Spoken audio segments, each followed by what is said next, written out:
We good? Okay. Welcome to the City of Plymouth City Council regular meeting for Thursday, December 11th, 2025, 6:30 PM. We'll call the meeting, 6:31 PM. We'll call the meeting to order. Let's start with a roll call, Ms. Vicky. Councilmember Bottomley. Here. Councilmember Dill. Here. Councilmember Hornish. Here. Vice Mayor Nunn.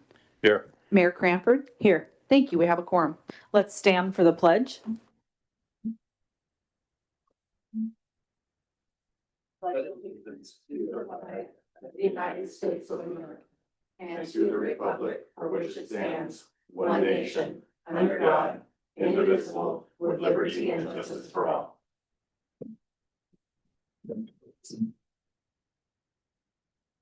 Okay, before we move to approval of city council regular meeting agenda for tonight, I'm going to request that we rearrange the agenda a little bit.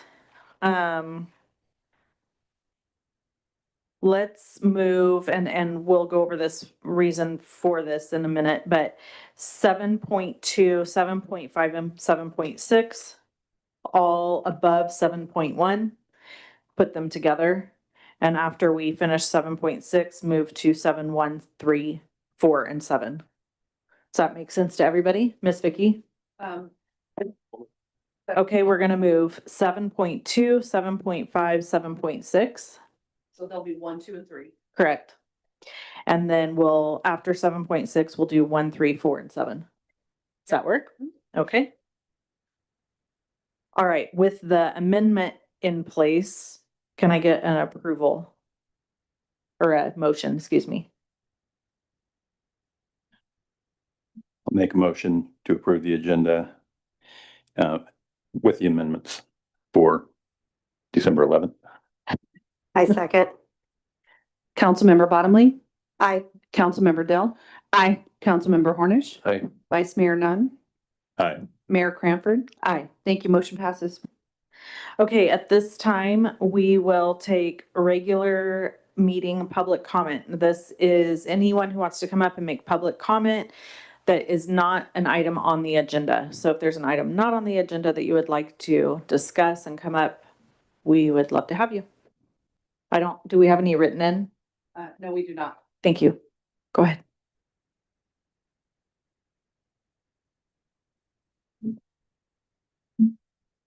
Good evening, council members. Victor and I, engineer with Amador Fire. So tonight I'm going to be presenting to you some of the calls that we've had as well as some hydrant information. So for the month of November, engine 5221 out of the Plymouth station here ran a total of 48 calls. Of that, 12 of those were within the city limits of Plymouth. 8 of those being medical. We had 1 traffic collision, which was literally on the borderline, but just within. We had 1 debris fire, which was a legal debris fire, and then 2 public assists. For the hydrant. Oh, you shut off your mic. There you go. Oh, I can just push it and leave it on. I thought you had to hold it. That's Yeah. great. No. For the hydrants, 2025, we have completed all of the hydrants. All of them were operational. I checked over the notes. There were a few that had some notes regarding sticky valves, cross threads on there. When we went out there and evaluated them, all of them were operational. 2 of them did have top stems that were a little hard to open up, but they were operational for servicing or emergency response with no difficulties. And during that time when we're inspecting them, we're taking grease, we're lubricating all the threads for ease of taking the caps off, opening the valves, flushing the hydrants and making sure that they're flowing adequately, as well as getting pressures, static and working pressures to make sure that they're all operational for us in the event of an emergency. Any questions? So it's safe to say, in years past, we had some hydrants that were not operational, and that's been vastly mitigated now. We can get water out of everything, is what you're saying, if we have to. Yes. And yes, there's some hydrants that are in poor condition or that maybe need to be replaced. That's something you can come back and let us know. If there's some, you're saying there's a few with sticky valves and stuff in the future, if there's some that you're feeling need to get replaced to stay, you know, fully operational and stuff, if, we can get a future report on that and have some direction. So for us, if there is an issue that raises a large enough concern for us that would prevent us opening up a hydrant in the event of an emergency or operations, we do have a form. I'm sorry, I don't have that with us. It's an AWA form that we will submit to AWA for them to review, and then they will come and repair the hydrant if needed. So, but when I took over the hydrants for City of Plymouth and the surrounding areas, they were all operational with no issues. Thank you, Kevin. Thank you. Of course, thank you. Any other public comment, items not on the agenda?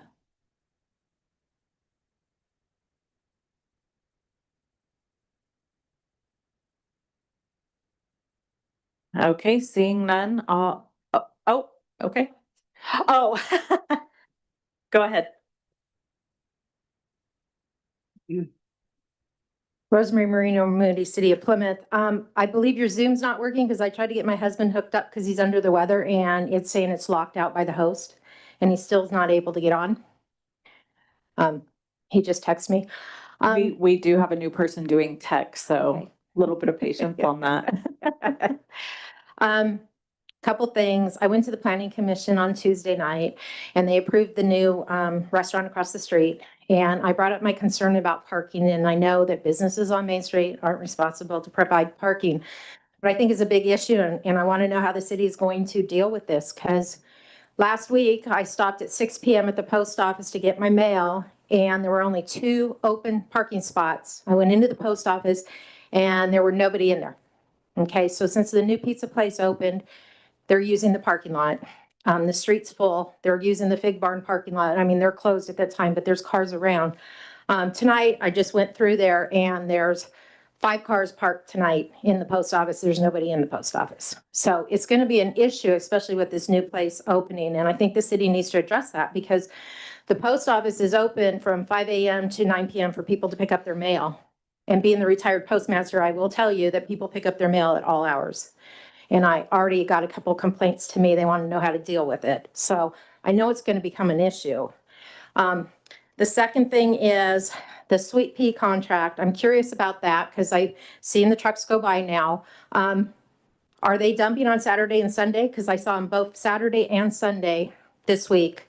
And is that meaning we're opening the plant for them? Is there additional costs for that? Overtime for employees coming in? Because that's not a normal staff day, I don't believe.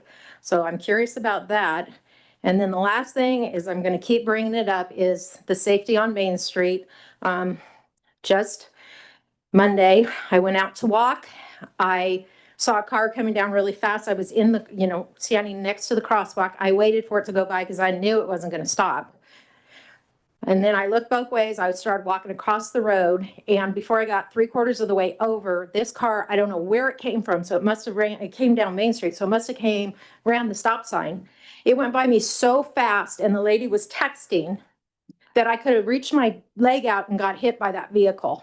So I'm going to continue to bring it to the city because hopefully never any of my relatives get hit by that. But if we do, I have evidence that we brought this up year after year after year to the city and nothing's being done. Thank you. Thank you. It's a, I know that the parking issue is an issue during farmer's market too for the post office. I've actually had some folks bring that up to me. is the dumping thing on the weekend something you can quickly address? Professor? Yeah, so they did dump on Saturday. There was no dumping on Sunday. But they were dumping on Saturday and it was coordinated to make sure there was no overtime accrued and that outside of normal overtime. Cause we do have somebody that goes and checks the plant on Saturdays and Sundays, but there was only dumping on Saturday. Okay, thank you. Anyone else have public okay. Do you want to also say something? Okay, yes. Go ahead and come up. And then we'll take Stephanie online. She's online on Zoom.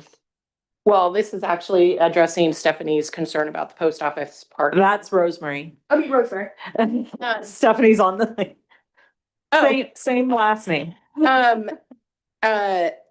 My parents or my mom owns the post office and we are getting new signage for the post office. It has been a concern for us because we are responsible for maintaining the post office parking lot.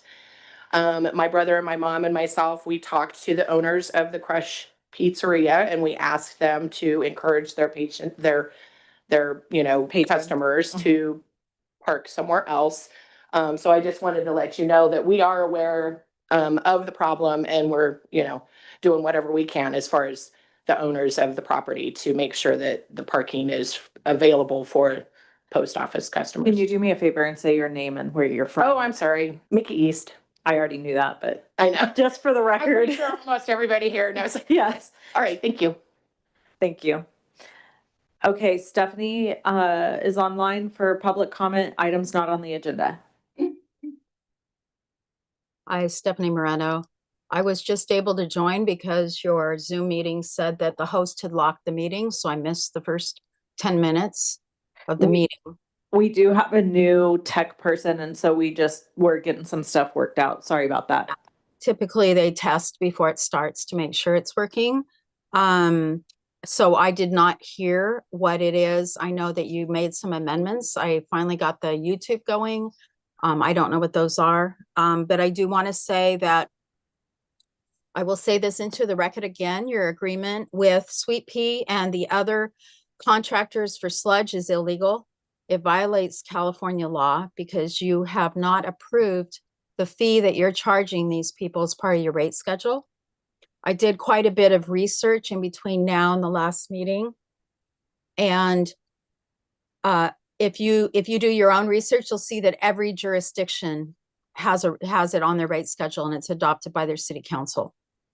It may not require a 218 hearing because it's not property related service, but it still requires that the city council pass a rate fee after a rate study, which you have not done. And so I'm asking you to cease those agreements until you do it legally and properly.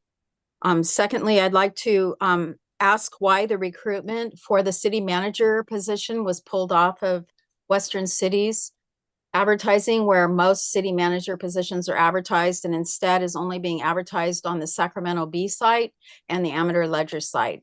If you are truly concerned about getting a city manager to come in that's qualified, that has the skill sets that you need to get through the current crisis, it would seem that a good faith effort would be made to make sure that the maximum amount of people are seeing that ad. Nobody who wants a city manager position goes to the Sacramento Bee to find it. Thank you. Thank you. Andreas, do you have any info on that? Sure, I'll briefly respond to that. So when the council had approved the recruitment, we had a rather limited budget to work with for the postings. And so based on where we were receiving applicants from during the first month of posting, we decided to renew with those sources that had generated the most applicants. Well, and didn't one of the websites we were posting on generate out of the country applicants? I thought we had that happen too. That was a different position. That was Okay. Public Works posting. Okay. And as far as the rearrangement, I'll just go ahead and read back the agenda item order for Stephanie's benefits, and she had raised that if you'd like as well. Or I can. Either way. Go ahead. We rearranged them to have items 7.2, 7.5, and 7.6 be taken before 7.1 and then continue Correct. with the regular order. Yep. Could you briefly, the rate study she's talking about, is that something? I'm not going to get into that right Yeah, now. we You don't can't. have information on it? All right. Okay. Anyone else for public comment items not on the agenda? Okay, seeing none, hearing none, none online. We will close public comment at this time. Under presentations, proclamations, 4.1, consideration of 2 planning commission appointments. We don't need to take public comment on that, right? Do we do that? We do? Okay, public comment, sorry, couldn't remember. It's been a long time since we had a presentation or proclamation or.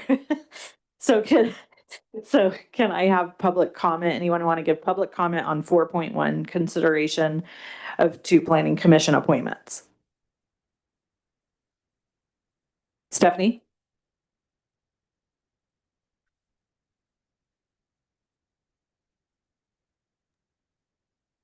Can you hear me? Yeah, now, yeah. It wasn't unmuting me. I think these are two good applicants. I'm happy to see that they've applied and the council's considering them.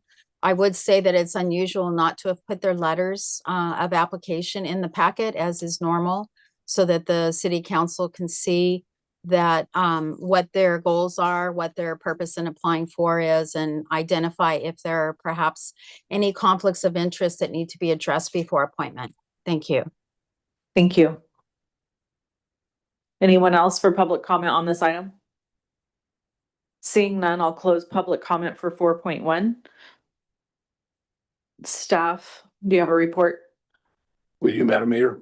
The City of Plymouth Planning Commission is composed of 5 members, all of whom must be residents of the city pursuant to Municipal Code 2.60.010, with each commissioner appointed by an individual city council member under PMC 2.60.020. At this time, 2 vacancies exist on the commission, corresponding to the appointment authority of the Councilmember Bottomley and Councilmember Dill.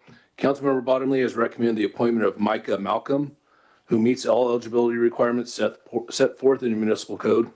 Councilmember Dill has recommended Ilse Mickey East, who likewise satisfies the requirements of PMC 2.60.010. In both cases, the recommended appointees are qualified residents of the city, and their terms upon confirmation will be coextensive with the terms of the respective council members making the appointments. These recommendations are therefore consistent with the standards and procedures established by the city's planning commission ordinance. Both candidates have been spoken to and understand the commitment required of the planning commission. No other interest has been shown from members of the community in the form of letters, emails, or correspondence, or verbally. Notice of the planning commission vacancy seeking letters of interest was posted on the city's website, bulletin board, post office, library, and social media. Our recommendation is the city council discuss and possibly appoint the candidates to the planning commission. Thank you. Thank you. Council? Go ahead, Wendy. I met with Micah and talked to him about coming on board with the planning commission. He's lived in Plymouth a long time. He's the chef over at Taste. He's very much entrenched in the living here, and I think it would be great. Awesome. Thanks. Debbie? I spoke with Mickey. I've known her for a long time. She's been here longer than me. Our kids have gone to school together, and I think that she would be a great addition to the planning commission. I think she's very level-headed and will be great. Thank you. Holger? No comments? Don? Ooh, write that down. That's it. It's like me having nothing to say. I have nothing to say either. Whoa. Yay. Great selections. Although I will say one thing. I know it was too good to be true. I just want to tell both of them that we appreciate them stepping up to serve the Yes. city. Absolutely. It's been hard to sometimes get people to do that, and sometimes could be a little thankless and take up a lot of your time. So we appreciate you stepping up. Yes, thank you. All right, can I get a motion to appoint? I'll make a motion that we appoint both these individuals to the Plymouth City Councilman, or Plymouth, Plymouth City Planning Commission, excuse me. Second. Councilmember Bottomley, Aye. Councilmember Dell, Aye. Councilmember Hornish, Aye. Vice Mayor Nunn, Aye. Mayor Cranford. Aye. Thank you. Motion passes. Congrats. Do you want to swear her in? Sure.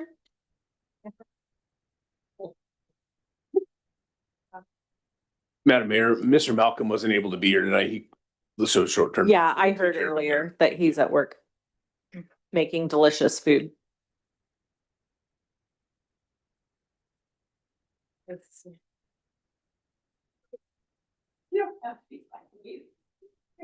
I state your name, do solemnly swear. I state your name. I do solemnly swear that I will support and defend.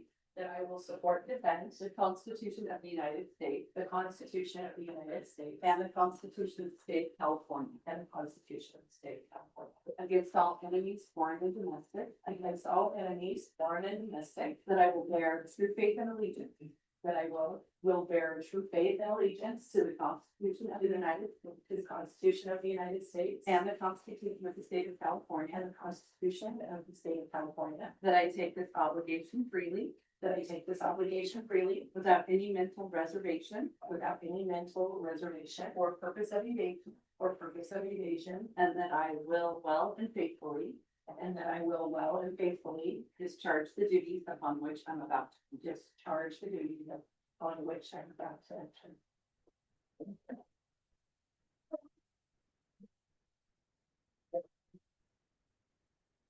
Thank you. All right. Bye.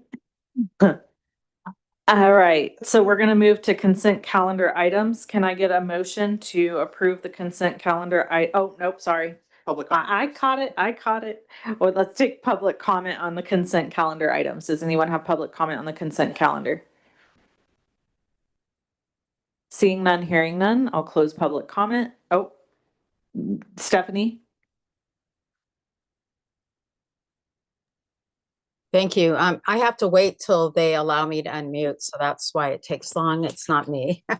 Yeah, I have a question about the warrant register. Okay,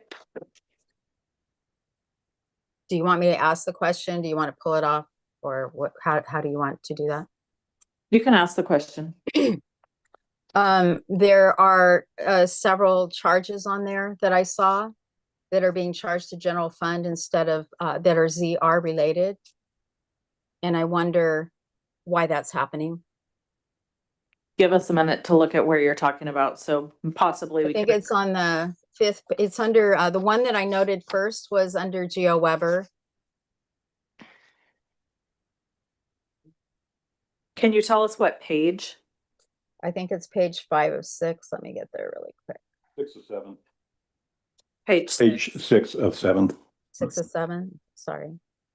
under the CFD. If you'll notice, let's see, I'm trying to get there. It says Weber Geo and Associates, General City Engineering is charged to general fund. These two projects are also charged to general fund, even though those are planning projects. I assume that they're supposed to be reimbursed to the city under the current fee schedule. But down below, yeah, I own bands charged to the, it looks like the right fund, the water system is, but then down below it says ZR drain and maintenance issues 2345 is charged to general fund. And if you look up above under Pacific Gas and Electric, number 3928, you'll see that those ZR charges were charged to Fund 80.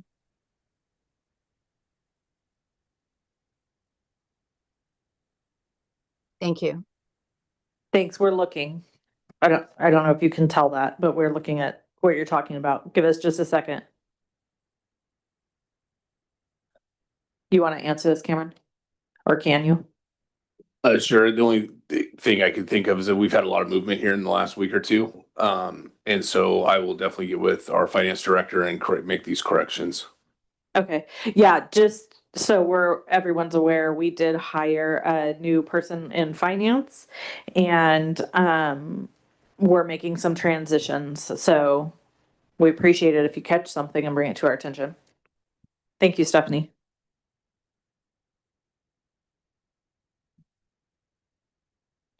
So then Do we want to pull the warrant? pull the warrant register or make a consent item or or an amended. You can still move to approve it, subject to staff resolving this issue of having those attributed to the right funds. Okay, So if you want to approve that separately, you can. Otherwise, you can just note that amendment with your motion. does someone want to give a motion? I'll make a motion to approve the, oh, hang on, where's my page?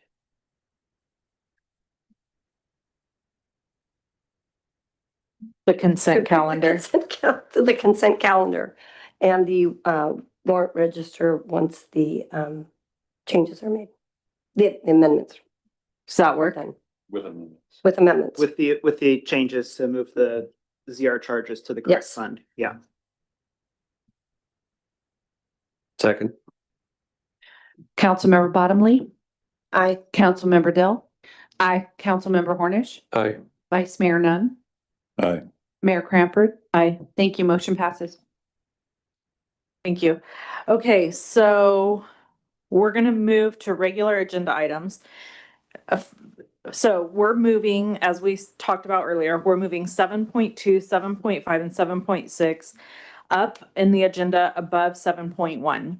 The reason for this is because it has been called into question if my FPPC letter regarding my conflict of interest as to do with the Ione Band and the casino project, if I have a conflict of interest. I did receive an FPPC letter that I believe states that I don't have conflict. However, that's been called into question upon further legal counsel.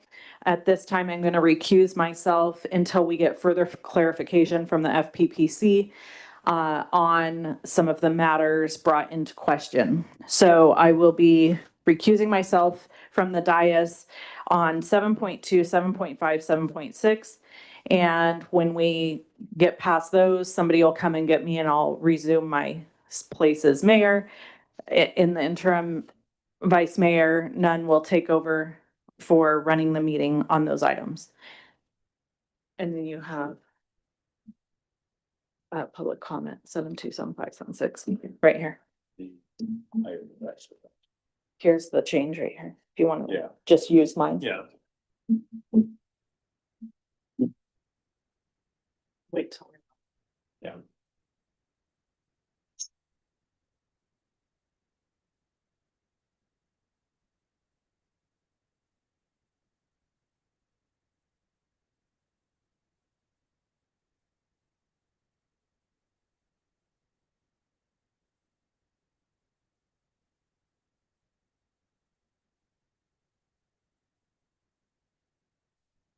Give me just a minute, finding my place here on this.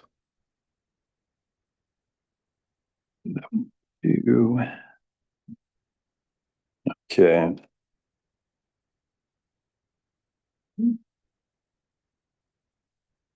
Okay, item 7.2, Town Hall Planning for Public Feedback on the Ione Band of Miwok Indians Casino Proposal. And this is just for planning. I want to make that clear to everybody planning to have a town hall. I'm gonna open it to public comment. It's like, Did you want a staff report first? oh yeah, go ahead and do the staff report first, I'm sorry. Thank you, sir. The city of Plymouth has previously engaged its residents regarding the proposed casino project by the Ione Band of Miwok Indians. The last formal community survey on this topic was conducted more than 20 years ago. Since that time, community demographics, local and regional economic conditions, and public priorities have evolved significantly. With renewed public interest and inquiries from residents, it is appropriate for the city to re-engage the community to understand current viewpoints and ensure that the city council's decision-making reflects the community's present interests and values. Given the amount of time that has passed since the last formal survey, the city staff believes it is important to provide residents with updated information and an opportunity to share their thoughts in a structured and transparent forum. Community engagement remains a vital component of effective local governance, and gathering updated feedback will support the council in evaluating the city's policy, direction, priorities, and potential partnerships related to the casino project. A town hall meeting will allow present factual updates regarding the history and status of the Ione Band of Miwok Indians Casino project, share information about projected impacts, including potential economic, environmental, and public service considerations, offer residents an open forum to ask questions, express concerns, or share support for the project. Strengthen trust, transparency, and collaboration between the city and the community. There are no fiscal impacts, or correction, there are minimal that will include staff time for the fiscal impacts. Staff recommends that the city council select a date for and direct staff to organize a town hall meeting to provide residents with an updated information on the casino project and to gather current community feedback. And after speaking with city council, or excuse me, the city attorney, there's two different ways we can go about it. We can have a full council present where it'd be a regular meeting type of atmosphere, or we just have the ad hoc committee where it's a little bit more formal, where we can express some more ideas. Thank you. Informal. Informal.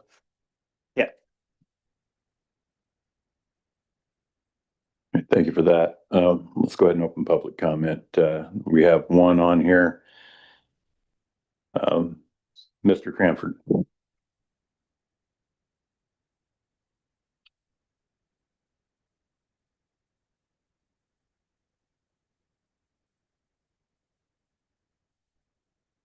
Rich Cranford, Plymouth property owner, resident, Burke Ranch.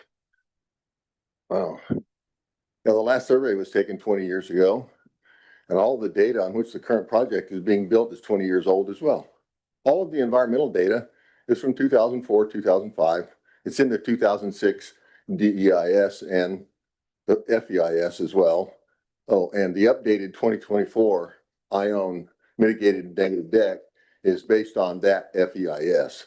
So you have no new data, as far as I know, on which to hold the meeting. So you can hold this meeting, and I encourage you to do so.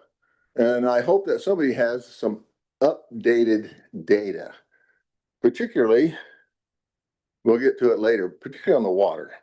So we've had two meetings called in short order for the contractor to have water. I have suggested this forum to this city council for months and months, and we haven't had a forum yet, and we're still talking about it. So if anybody on the council or staff could give us a time frame when this town hall might actually occur, I think that answers my question. And that's the object of the meeting, is we're picking a date to have this. Yeah, let's hope it's soon. It should have happened in 2024 in February or March. Maybe at this meeting, we can find out why the city council has taken no action to have the maps that are in the 2024 mitigated negative debt corrected to indicate that Village Drive is not in trust. That was suggested by me months and months and months ago. And as far as I know, the city council has taken no action to do that. Maybe we'll find out why this city council is unwilling to, for all practical purposes, as far as I can tell, to even ask the ION band for documents. I've asked repeatedly that you ask for water data and that you ask for the pre-March 2020 trust deeds and the land consolidation plan required by federal law. And for whatever reason, the oath I just heard taken here sounds like that I took that same oath more than 55 years ago when I entered the United States Air Force, and I hold to it to this day. And that's why I stand before you tonight. I have a case in the Federal District Court in Washington, D.C. I have been contacted by not one person on this city council about that case. And I offered to sit with 4 members of this council, and I received 1 phone call in response to that. That offer still stands, by the way. Thank you for your comment. Do we have anyone else who'd like to give public comment on this matter? Looks like, oh, Rose, go on. Rosemary Marino Moody, Plymouth, California. I just wanted to give my 2 cents. I think it should be an informal meeting rather than a structured city council meeting. That'll give people the chance to come in a different atmosphere and maybe speak and listen and ask questions. where they might not do so in a formal setting. So I think an informal would be good. I'm glad to hear that they're doing this because there's so many rumors spreading out there that citizens are just, they don't know what's going on. They want to know what's going on. And I think it's a really step forward with transparency with the city to do this. So thank you. Thank you. Anyone else in the audience? Looks like we have Stephanie Marino on Zoom. We can take her call, please. Yes, thank you. Thank you for considering doing this. I think it's long overdue, and I'm really grateful that you're going to do it. I agree that an informal setting would be best. In fact, I think that it's important that you not open the discussion to legal issues, but that you focus on the project because that's what's in front of the city council. The legal issues are not in front of the city council as far as I know. The project is, and its impacts on the citizens. I think it would be a sign of good faith, even though they may not want to participate at this point because of the negativity that's come out of previous councils. I think it'd be nice to invite the tribe to make a presentation about their project so we can actually hear what it is they're going to do there, so that we know what the impacts are. And I also think that it would be important to perhaps get a neutral facilitator, somebody that's not representing the city council, but an outside person that can be neutral to guide the community discussion during the meeting. I also like to encourage you to pick a time and place that allows for the most participation from people that cannot normally attend nighttime meetings. People that work during the day or have children, maybe even a weekend meeting, maybe even 2 meetings, so that you're being totally inclusive of this very important project. Thank you. Thank you for your comment. Do we have anyone else? Could I make a quick comment about process? You do it on your next ones, because I see, yeah, let's wait till those ones since you've already gone. Otherwise I would say yes, but you're gonna have another chance to speak. So if seeing no other public comment and no one else hand raised, I'm gonna go ahead and close public comment and we'll open this up for council discussion. You go ahead, Winnie. I think the town hall idea is great. I think the city residents aren't completely understanding what's going on with the casino. I think they've got a lot of rumors that are going around, and this would clear the air. And on the description of the meeting, make it clear that no decisions are being made. No, this is just informational, just to let the people of the city understand what the casino is about. I think it's a great idea. And I think we should, the sooner the better. And Stephanie's idea of possibly doing 2 meetings and having an outside mediator for the meeting, for lack of a better word, is a great idea. So, my 2 cents. Go ahead. I mean, I would also, well, first of all, echo what Councilmember Bonamy said, but also that we should absolutely encourage the tribe to put forth a presentation of sorts because we don't know everything either that is going on. Number 2, Stephanie's point of having a neutral mediator, I think is a very smart move. And as far as date and time, I mean, I'm open to almost anything as long as it can work with my work schedule, obviously. And yeah, sooner the better, January sometime. Deborah? I agree with both Wendy and Holger. If they want to keep it informal and just have the ad hoc, I think that would be good. But if they want the whole council there, then I will try and make sure my schedule is available to be there. Yes, I think that I like the idea of having a neutral facilitator be there. I definitely would like, if we can, to invite someone from the tribe to come and, speak about where they're at and where they're going with the project and so forth.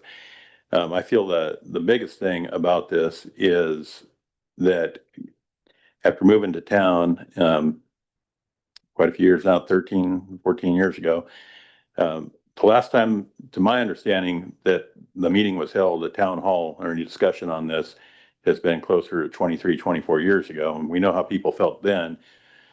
We as a council don't necessarily know how people feel now. So I think that's the importance of this.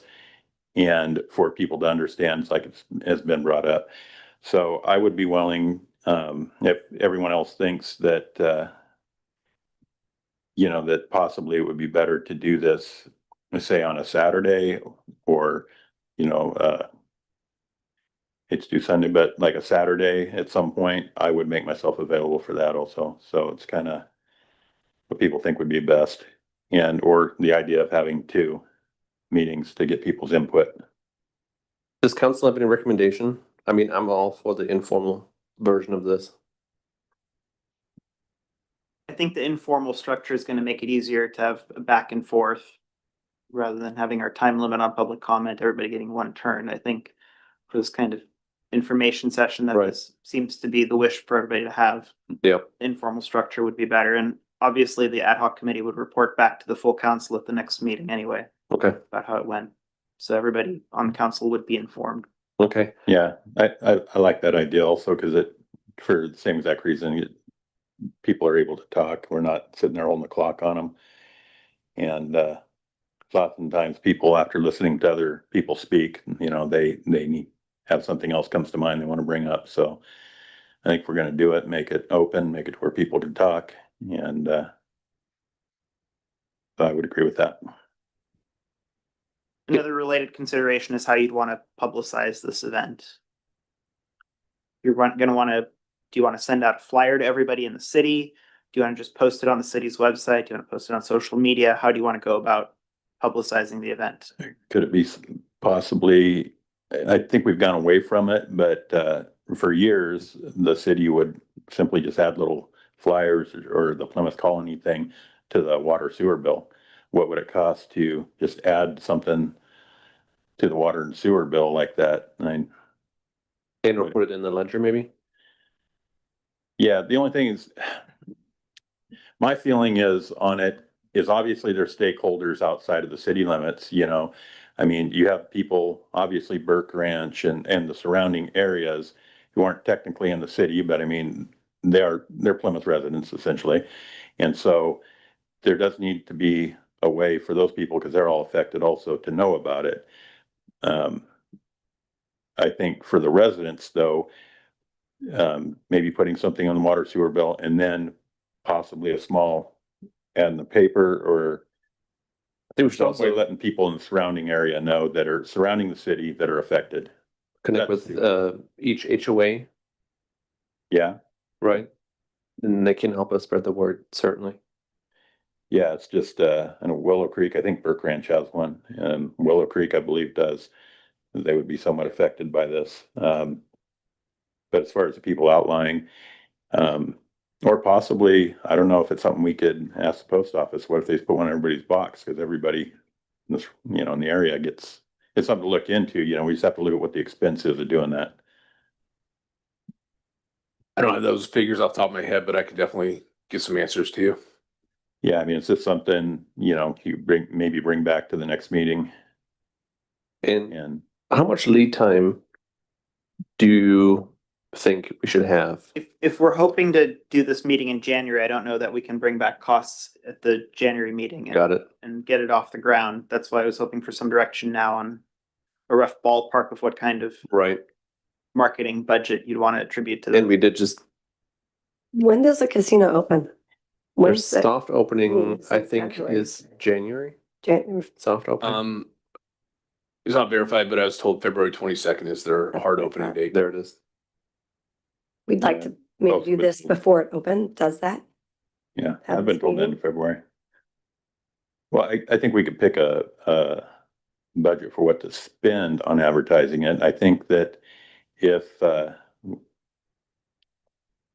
wanting to do it sometime soon, I think we could give direction for the city manager to kind of use his judgment. I mean, we need to put it on the website, obviously, maybe post it in the regular places. We would post meeting agendas.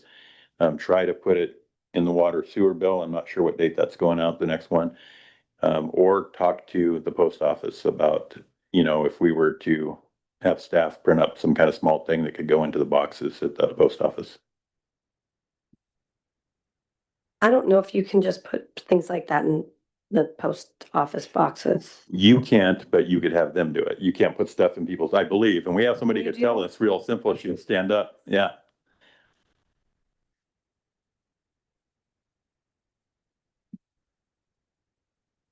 Okay, Rosemary Marino, Plymouth, retired postmaster. So, in the water bill, you could add it to the water bill easily and it'd still be under an ounce, so it would be the regular price. It wouldn't up it. So that's one way to do it. If you want to hit all the residents, you can hit all the boxes and you can do the routes that go to the surrounding area. We go all the way to the Sacramento,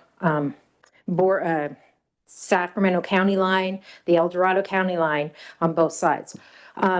There is a thing called Every Door Direct Mail, which is a very cheaper way to go. I don't know what the current price is, obviously, because I'm retired.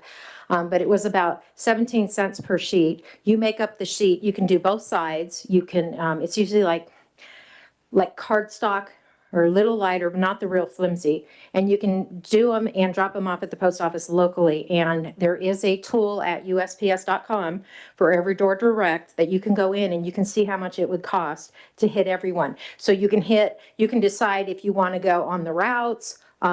It'll show you where the routes are, because like Hawksview is on Highway 2.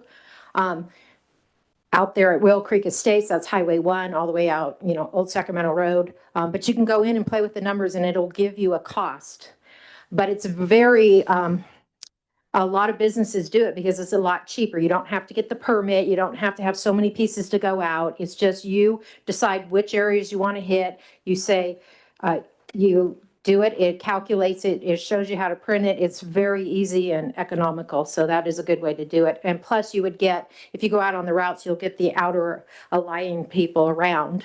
And there are people in town, well, quite a few people that don't live in town that have PO boxes. So they would also get it if you did that route.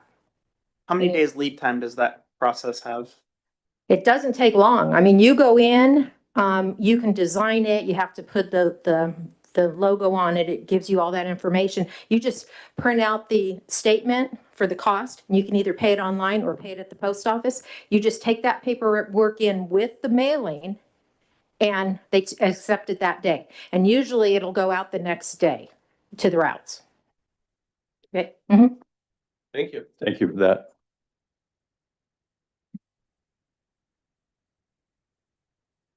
So we don't need to approve a specific dollar amount. This would all fall within authorized spending authority of the city manager. I mostly brought it up just to raise the point that there would be a cost associated with marketing this and to get a general feel of how broadly, how many different ways of marketing would want to use.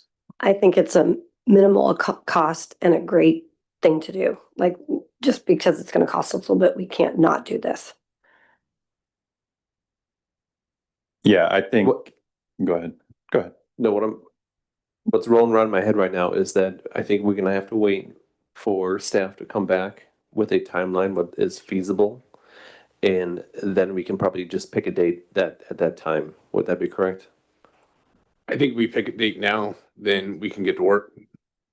I'm fine with that too. I just don't want to apply too much pressure. Pressure is privilege, sir. What day works?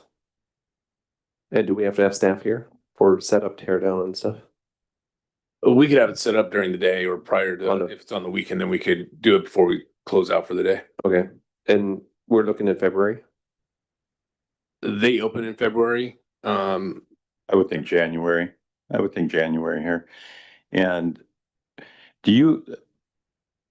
does staff have a recommendation of a particular day before we just pick arbitrarily here? We do have a council meeting on the 8th. I'm away on the 10th, the weekend of the 10th. And so if if I'm required to be here, then I'd prefer to be here, but that'd be my only conflict. I don't believe we have any other conflicts. So we basically given direction of how we want it very well publicized. And so you're able to move forward, getting that all done. If we say the meeting of the 8th, you let us know you're ready to go and we do it right after that meeting, not on that weekend of the 10th, but that would put us out around the weekend of the 17th. 17th. It's Martin Luther King weekend, a lot of people going out of town. Just saying. That would also be too close for putting it in the ledger, I believe. For getting it published in. 24th. 24th is a Saturday. Yes, sir. Yeah. That would be fine with me. Yep. Saturday, the 24th. And then, Time recommendation on time. Obviously, we don't want to do too early for people, but, afternoon. also prefer it not to, you know, if you put it too late in the day, people have stuff they want to do. It's weekend. So I would think 10:30.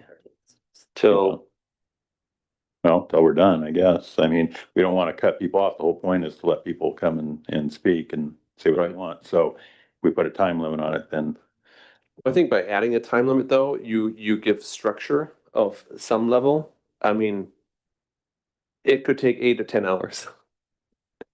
And let's remember, this is not, it's not gonna be like a debate. Like, people can Yeah. come up and talk their concerns and things, and we're not gonna debate with them, right?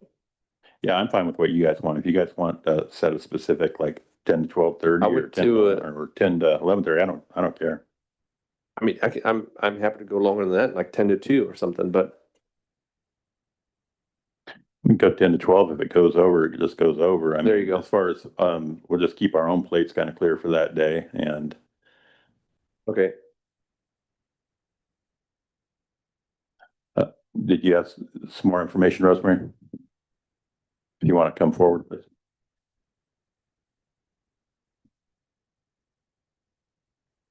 So I just went at USPS.com, went to the Every Door Direct. That's how fast it is. Selected them. For Highway 1, there's 450 deliveries. Highway 2, there's 244, and the PO Box section is 804. And if you were to do all of them, the cost shows $381.37 for 1,544 pieces. That's very, very reasonable. And like I said, it tells you everything how to do it. It's pretty easy and it's a really nice thing. So, thanks. Awesome. Thank you. Thank you. Thanks for the help on this.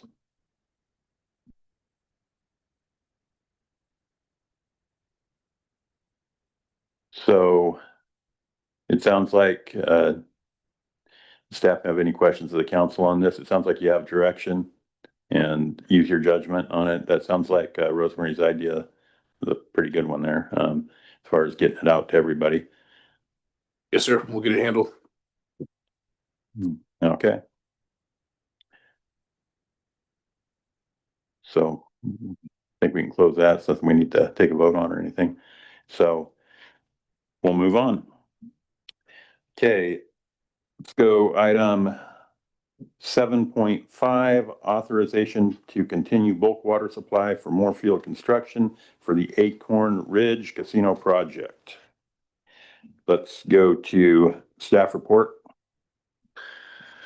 At the special meeting held on November 26, 2025, the city council authorized the temporary reconnection of the hydrant mounted construction water meter for Moorfield construction, allowing service only until this meeting. Staff reinstalled the meter in accordance with that direction. Moorfield construction now requests continued access to bulk water through April 15, 2026 at the previously approved rate of $100 per 4,000 gallons. Moorfield Construction is constructing the Acorn Ridge Casino at 17500 California 49 in unincorporated Amarillo County, a major regional development that requires substantial quantities of construction water for dust control, compaction, concrete production, and other critical activities. Moorfield originally submitted a fire hydrant meter rental application on February 26, 2025, seeking water service through May 1st of 2025. The application was processed, a $3,577.25 deposit was received, and the city issued a construction water meter. Moorfield began drawing water from the Village Drive hydrant and was billed at the established rate of $100 per 4,000 gallons, along with a $30 monthly rental fee. In November 2025, staff discovered that Moorfield's encroachment permit for Victory Village Drive had expired in July and that the meter rental period had extended beyond the date listed on the original application. Service was disconnected and Moorfield was notified. By November 25th, 2025, all outstanding invoices were paid and the company requested reinstatement. The city council subsequently authorized a temporary reconnection at the November 26, 2025 meeting. Since that time, Moorfield has remained fully current on all payments and has complied with all city requirements. The company continues to demonstrate a legitimate and ongoing need for construction water as work on the Acorn Ridge Casino progresses. Continued access to bulk water supports timely advancement of a significant regional project while generating consistent revenue for the city's water enterprise fund. This arrangement does not negatively impact local water customers or supply reliability, and the city maintains full oversight over metering, billing, and compliance. As the city did not have any approval authority over the Acorn Ridge Casino, the city did not study the environmental impacts of the project. Instead, the environmental impacts of the Acorn Ridge Casino project were analyzed by the Ione Band of Miwok Indians through a tribal initial study mitigated negative declaration. Access to water through a construction water meter on Village Drive to the project site immediately adjacent to the Village Drive was not specifically analyzed in the TIS MND. However, staff has determined that the temporary nature of this connection and the limited physical impact of the connection, i.e. connecting a construction water meter to an existing fire hydrant and connecting a hose to that meter, mean the provision of water under these circumstances is exempt from the environmental review under the California Environmental Quality Act pursuant to Class 4 categorical exemption. Continued rental of the fire hydrant or the hydrant meter and the sale of bulk water at $100 per 4,000 gallons will generate ongoing revenue for the city's water enterprise fund. Moorfield Construction remains current on all payments and maintains a deposit on file. No adverse physical impacts are anticipated.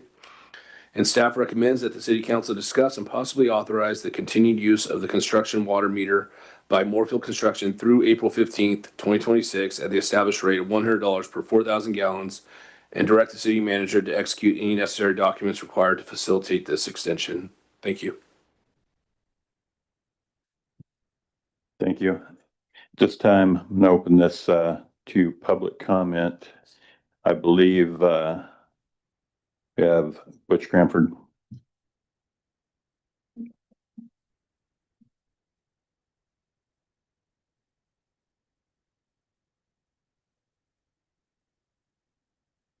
Butch Cranford, Plymouth property owner, resident Burke Ranch. I'm gonna talk about something previously. Stephanie Marino said that we ought to invite the tribe so they could talk about the process. Let's hope that they talk about the process where they took the property at the corner of Highway 49 and Bush Street, the Miwok Plaza, into trust without notifying the city of Plymouth and in complete and total violation of the fee to trust regulations and Section 5 of the IRA. So if you want to talk about the process, that's just the latest in a series of violations by the Ione Band of the process. So 2 hours, did you just decide 2 hours for the 2 hour windows put on it? 2 hour window? And we're going to invite the tribe. How much time do you think this city council is going to spend talking to the tribe about this project? You're going to spend 2 hours with the residents of this city? You ought to be ashamed. 2 hours is not even sufficient. I believe what was stated is that we were going to put 2 hours on there. We need to have a window. And then we also discussed that we would keep our plates clear if we needed to stay longer. If the meeting goes longer. That's how it is. I would recommend a big window, and then if it's shorter, people will be happy. On this issue, is there a single member of this council or a member of staff who can tell me, is there a fire hydrant on the casino site? Oh, okay. I don't have the answer to that. There's one right there at the road where it takes off. So we don't have the answer to that. So not that we don't want to tell you. You just gave me the answer. I was told at the last meeting by the contractor's representative who was here that they need water for things like tile cutting. Now, I've done some tile cutting. You can pretty much cut tile all day long with 10 gallons of water. Now, I have some serious questions about the construction that's going on up there. You mean they put in all the infrastructure for that gigantic building and there's not a fire hydrant up there anywhere? What if the building catches on fire now? Oh, that could be a problem, couldn't it? There's some serious issues here that this council and staff seems to just want to ignore. So they want water till April? Well, how's that going to work with their proposed soft opening in March?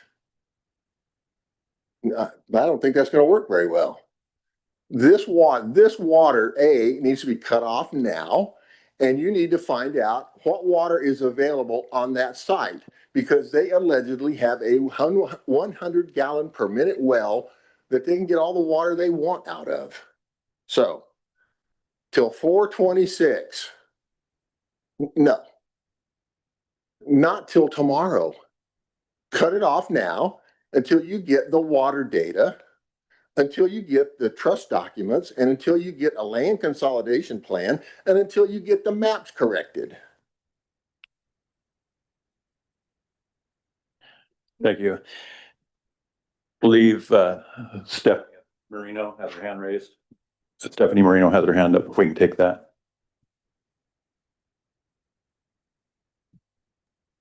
Thank you. First of all, I want to correct, Butch misquoted me. I said, the project, not the process. I think we need to be talking about the actual project, which is the casino. I'm in support of extending this, water. I think that it's important not to put a hard stop on it. But because I don't know of a single construction project that's ever ended on time, of this size. Give the city manager some flexibility to extend that without having come back to the council. I think that there needs to be, if there aren't already noticing requirements built into the agreement so that both sides understand what kind of notice will be given, in the event there's any kind of, allegation of non-compliance. And I think that it's important for the council to recognize that having this water there is in the best interest of the city of Plymouth residents and businesses for fire protection purposes as well. Thank you. Thank you, Stephanie. Anyone else who'd like to give comment? Yes, Rosemary.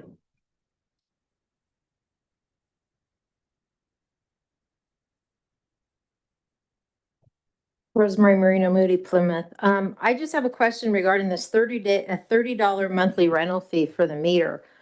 That is less than residents in Plymouth are paying for their meter. And it's like an arbitrary amount. There's nowhere on the rate schedule for meters that shows a $30 fee. And also, if you read further down in the regulation, it shows like a minimum of $125 a month for people getting water for outside the city limits, which they are. So I'm curious where that $30 came from, and I don't think it's right. They're paying less than us residents are paying for our meters. Thank you. I think you could maybe speak to this. What we're talking about here is two different things. This isn't a residential meter like in the ground that the city owns. This is construction meter, bulk water meter. Yeah, just for, it's portable for use on hydrants and stuff. So it's a different thing. I mean, yeah, they're both water meters, but it's a different thing. And Cameron, correct, or if you have any other input on that, but. No, nothing to add. I mean, other than the $30 was established last spring. So that's what we kept. Yeah, I did want to bring that up. What this is about, this isn't between, just for clarification, I'm going to go ahead and say this. This isn't between so much the city and the tribe. This is an agreement that was made previously by city staff previously, not the current city staff, to agree to provide this water. And the contractor came in good faith to the city and basically asked for it to buy bulk water, and he was granted permission and to do that. And so at this point, all we're doing is basically honoring the agreement that was made is what we're discussing here, honoring the agreement to the end of his project. And as far as the rates and stuff, that's something to look at in the future. But it comes down to if we feel it's proper to, in the middle of a project, go and change the price on somebody after they've already put in their bid. I don't know. No, so if we not seeing any other public comment, close public comment, offer it up for council discussion, which I guess I already started a little bit. I agree with continuing with the water. I think our agreement is with Warfield Construction, not the tribe. Yes. There's a big difference there. Warfield Construction has a contract with the tribe, not us. So we, I think we continue with what we've been doing with them and extend this contract until the April 24th, 15th, and evaluate it then. Older. Is April 15th the cutoff that is posted on their paperwork, on their application? There isn't, we haven't asked for a new application from the original one. But this date was provided by Moorfield as they will be. So there's an end date in sight, correct? Correct. And listed? Yes, sir. Okay. To me, Moorfield Construction is just another customer like anyone else wishing to purchase bulk water. So I don't see any reason to deny them that. Deborah?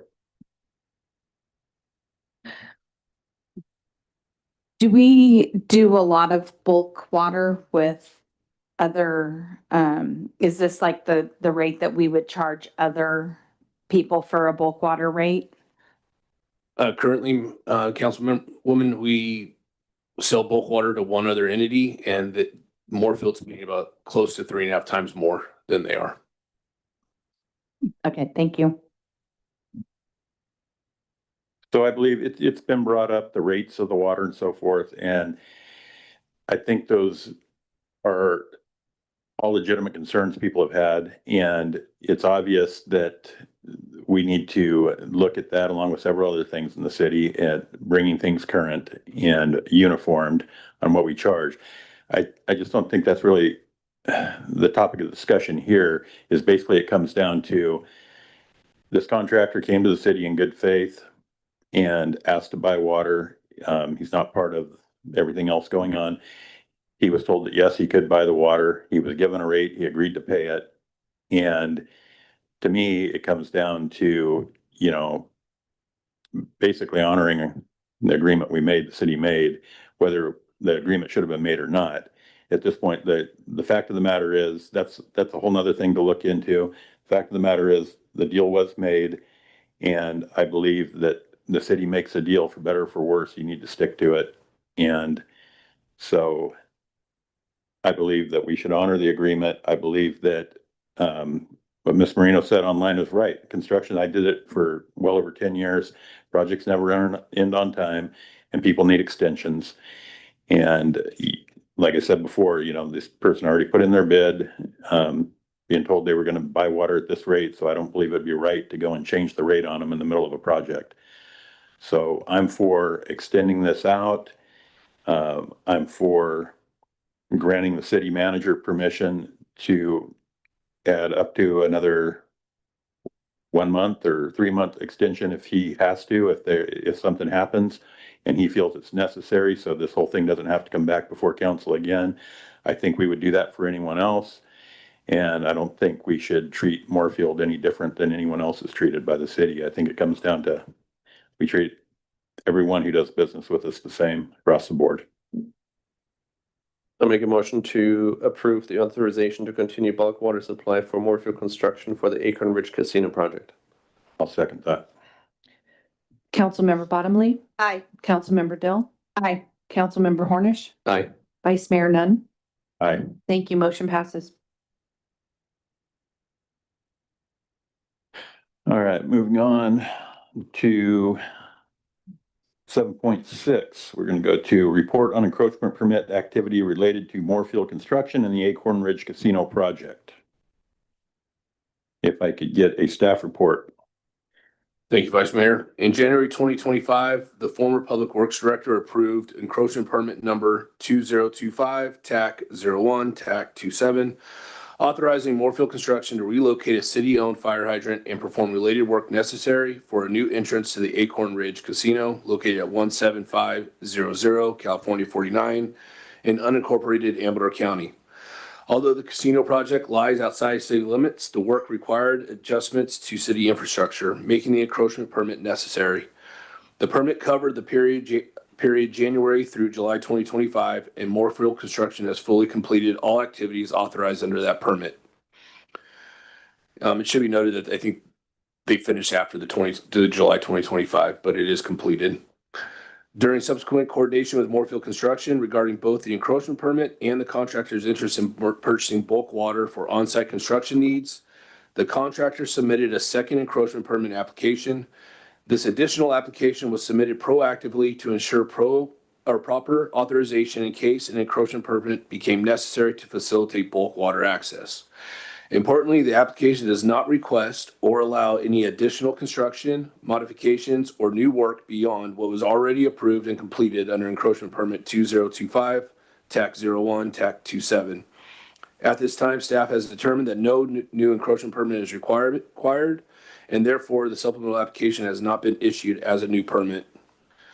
There's no environmental impact related to this permit, and there's no fiscal impact associated with this report. Any future encroachment requests would be subject to standard application fees, inspection costs, and cost recovery for staff time as applicable.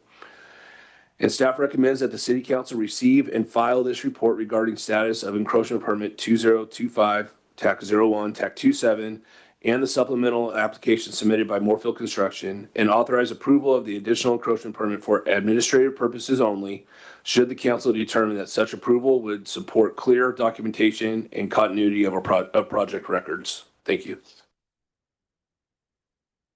Okay, thank you, City Manager. I am at this point going to open this to public comment, and I believe Butch, you in for this?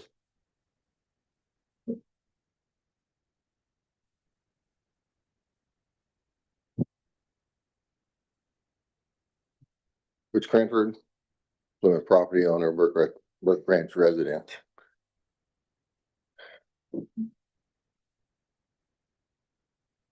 First of all, I'd like a copy of the original encroachment permit, if I could get one, please.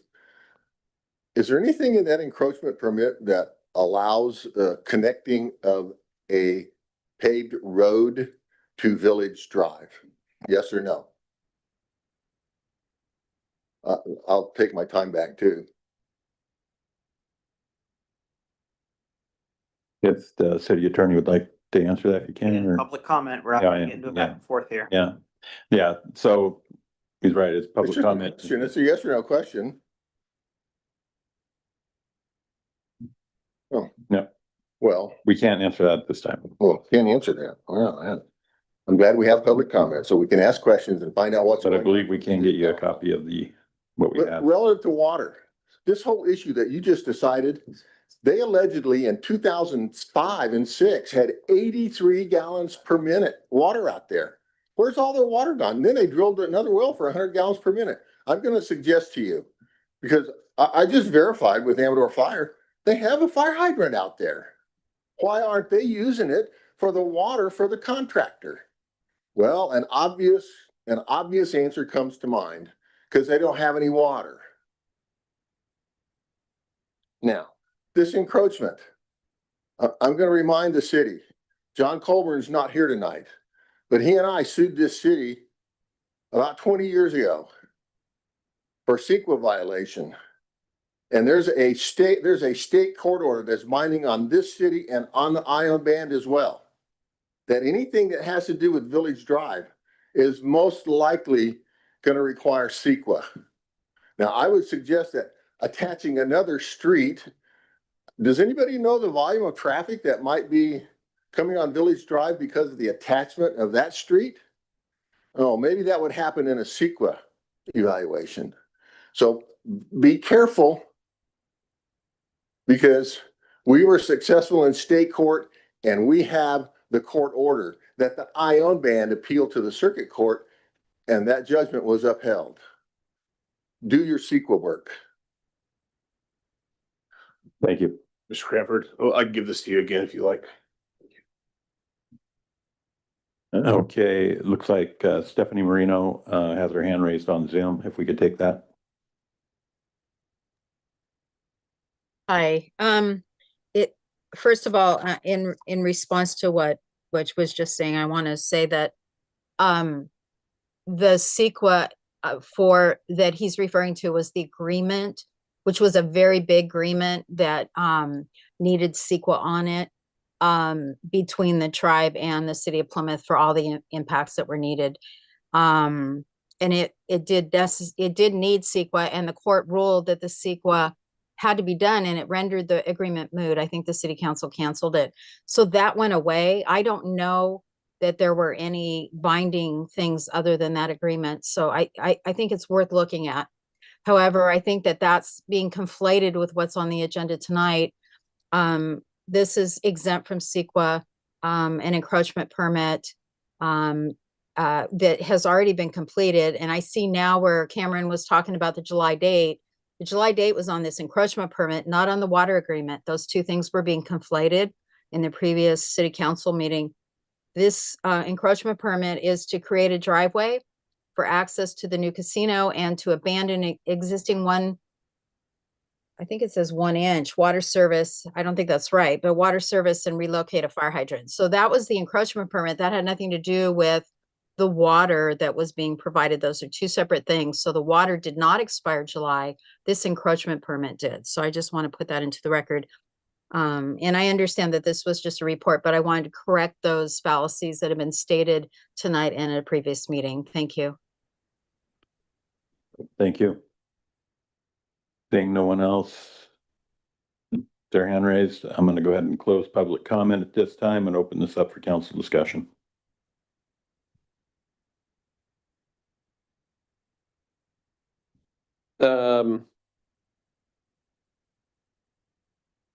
I do have some questions. Just trying to gather my thoughts here. On the background that you gave, it says, at this time, staff has determined that no new encroachment is required, and therefore the supplemental application has not been issued as a new permit. How or why did you come to that conclusion that no new encroachment would be required? So when the construction company came back to us about the water, continued use of water, they basically submitted this renewed application for an encroachment permit as a belt and suspenders thing, trying to give us anything we might need to facilitate that continued provision of water. With this application for the encroachment permit, they're not asking to do any additional work. Everything they're asking to do has already been done. That's why we feel the encroachment permit's really separate, as Stephanie said. So that's why this encroachment permit application hasn't been acted on, because there's really nothing to do under it. There's no new work they're requesting to do, and we don't feel it's an important part of providing them the construction water, which was the prior item you just authorized. Is there, should there be, or is there, does it need to be a expiration date for the current permit? For the encroachment permit? So the encroachment permit that was originally authorized was through July 2025. The construction, I believe, went beyond that, what they were doing, because they just wrapped that up not too long ago. So there's no new construction coming that they're asking to do, or connection to any other streets or services in the city. So, but they did file this, as Andreas said, just to make sure we can, give us whatever we needed to facilitate the bulk water.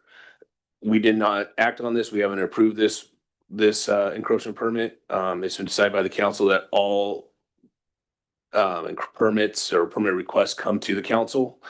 And this was officially brought in and submitted to the city. So that's why it's in front of you today. Council, do these Encroachment permits typically have an expiration date, Yes, so, they're okay. typically for a period of time, so that's very common.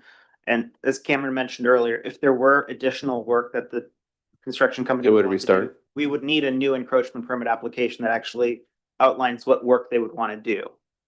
The current application is really just duplicative of the application. Which is what they're already doing. That had already been issued and The scope expired. of work, if you will. Yeah, exactly. The scope of work has already been completed.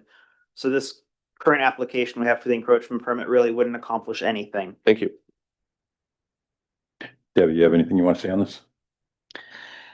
No, I think all my questions have been answered. I have a question. So is this just an extension is what they're asked? I mean, they're not gonna do any work. They're just want to make sure that this is active while they're getting water. They wanted this to just be with us in case we needed it for the water, providing the water, but it really has nothing to do with it. Right, so they didn't even have to give us this. Correct. Okay, that's what I'm understanding, because the work has been done. They just had it, but they're like, we're still on site. We Exactly. probably just, let's cover our bases. Yeah. Give them everything they need, because we don't want anything to go sideways. Exactly. Got it, okay. Yeah, my questions are answered on it. I don't really have anything to add. Don't believe this isn't a matter we need to take action on or vote. It's just receiving, so I think we could move on. And at this time, we could ask the mayor to return. Vice Mayor, now can I request a short break, please? Yes, we're gonna take a short break and we'll have Mayor Cranford rejoin the meeting. After that, let's take 5 minutes at 1.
Yeah, I will.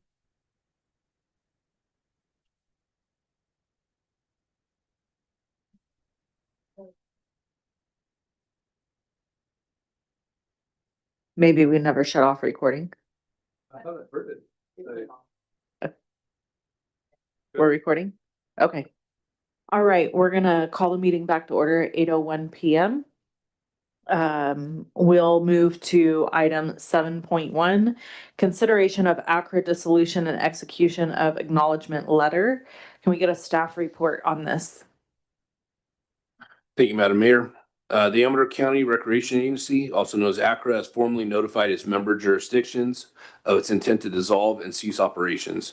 Over the past several months, ACRA has been evaluating its financial and organizational capacity and has determined that this dissolution is the most appropriate course of action. As part of the winding down process, ACRA is requesting confirmation from each member agency regarding whether they have any objection to the dissolution.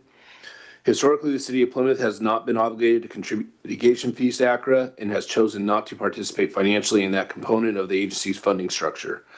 As a result, the city is not entitled to receive any redistribution of remaining funds or assets at the conclusion of ACRA's dissolution.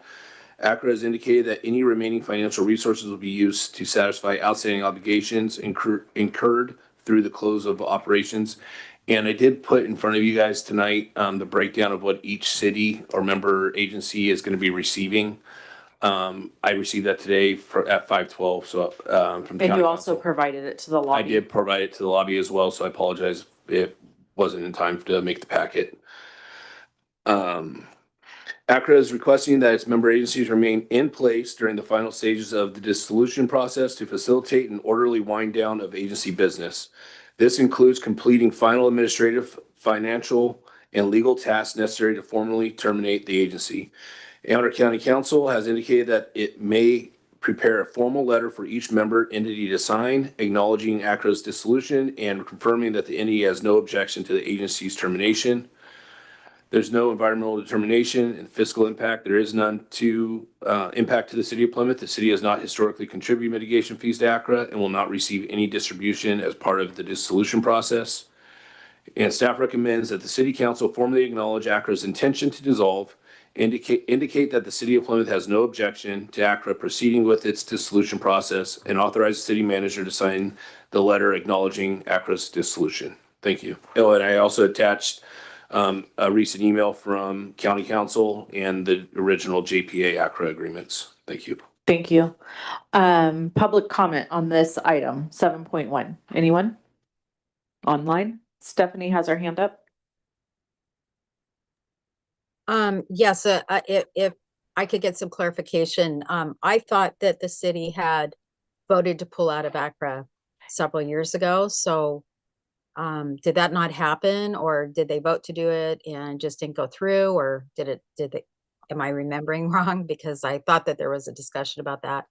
And secondly, the city may not have participated in mitigation fees, but the city definitely was helping fund ACRA.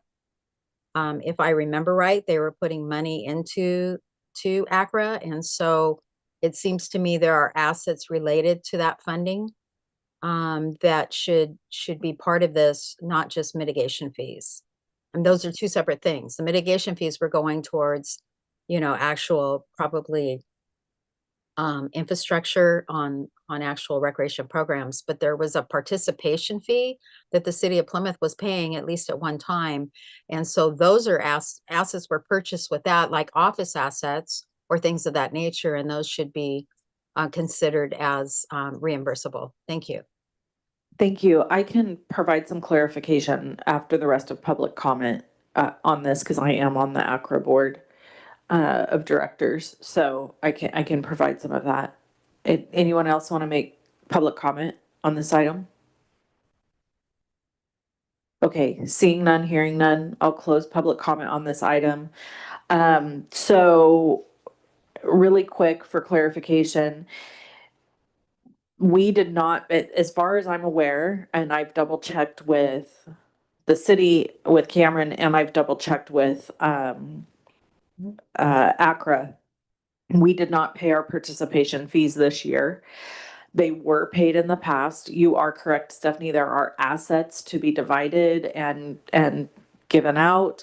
The ACRA board has not dissolved yet. And the reason this is being taken action in this manner is because we can't dissolve the board because we still need the board to function in order to divide up assets and to deal with the monies and everything that has to happen. So if all the cities were to just pull out of the board, then there would be no one left to determine how all those things work. So at this point, it's just our intent is that we have no objection and that yes, we are in agreement that this is going to happen.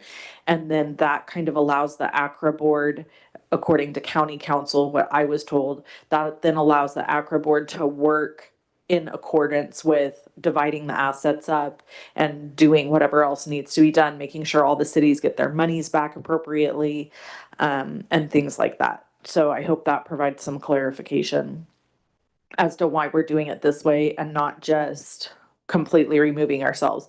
On the other point of, I'm unaware of the city of Plymouth paid participation fees last year. So I know that there was a decision made for ACRA to not do our pool anymore. I know that the swimming pool in the summer, that decision had been made, but I'm unaware of any other decision to completely pull out of ACRA.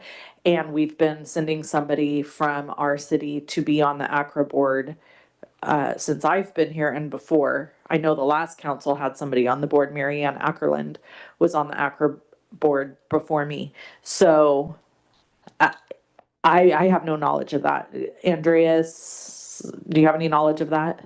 I'm not aware of the city withdrawing from ACRA. Okay, all right. So with that, I'll open it up to council discussion if they have any questions or comments. Wendy, Holger, no? Debbie, I have nothing. Dawn? No, I'm good. Okay, can I go ahead and get a motion to have staff execute a letter, an acknowledgement letter that we will, how do we want to word this, Andreas? Authorize staff to issue the acknowledgement letter. Oh, okay. I'll make a motion to authorize staff to execute an acknowledgement letter of ACRA dissolving. I'll second it. Councilmember Bottomley, Aye. Councilmember Dell, Aye. Councilmember Hornish, Aye. Vice Mayor Nunn, Aye. Mayor Cranford. Aye. Thank you. Motion passes. Thank you. We'll move to 7.3, approval of auditor services for outstanding financial audits for fiscal year 2021 to fiscal year 2025. Staff report.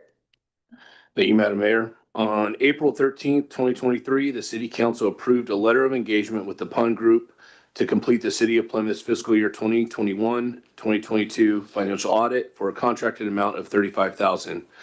However, that audit has not been completed. Over the past several years, the city has faced a range of financial management challenges that contributed to this delay, including significant staff turnover, incomplete reconciliations associated with the transition to a new financial system, unfinished bank reconciliations, and the absence of adequate prior audit documentation.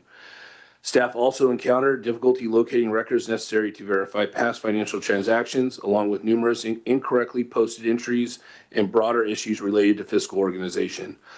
Although these issues create substantial obstacles, the city has made considerable progress toward audit readiness through the combined efforts of former accountant Ms. Leon, contracted support from 3E Business Solutions, and ongoing work by the city's newly hired staff accountant. Contract Finance Director Andy Heath has since evaluated the city's needs and recommended engaging Moss, Levy, and Hartzheim LLP, a firm experienced in municipal audits, to complete the still outstanding fiscal year 2021-22 audit and restore compliance with required financial reporting standards. No actions proposed on this report constitute projects under CEQA. And the following provide the fiscal impact for the outstanding fiscal year audits. because they will help us get us caught up. Fiscal year 2021, it'll be 25,000. 2022 will be 25,750. Fiscal year 2023, 26,523. Fiscal year 2024, 27,318. Fiscal year 2025, 28,138. Staff recommends that the city authorize the city manager to engage Moss, Levy and Hartzheim LLP to complete all outstanding financial audits from 2021 through 2025 and execute any necessary documents to begin the work. And if you see on your attachments, you have the April 13th, 2023 staff report and engagement letter for the PUN group. And then you also have the current audit cost work proposal from the Moss, Levy and Hartzheim LLP. Thank you. Thank you. I'll go ahead and open it up to public comment. Does anyone have public comment on 7.3? Stephanie has her hand up online.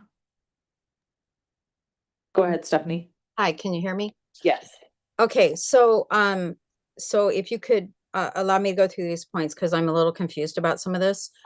They talked about the 21-22 not being completed, which would be the second one under fiscal impact. Yet they've added the 2021 in there. There was the last audit that the city completed.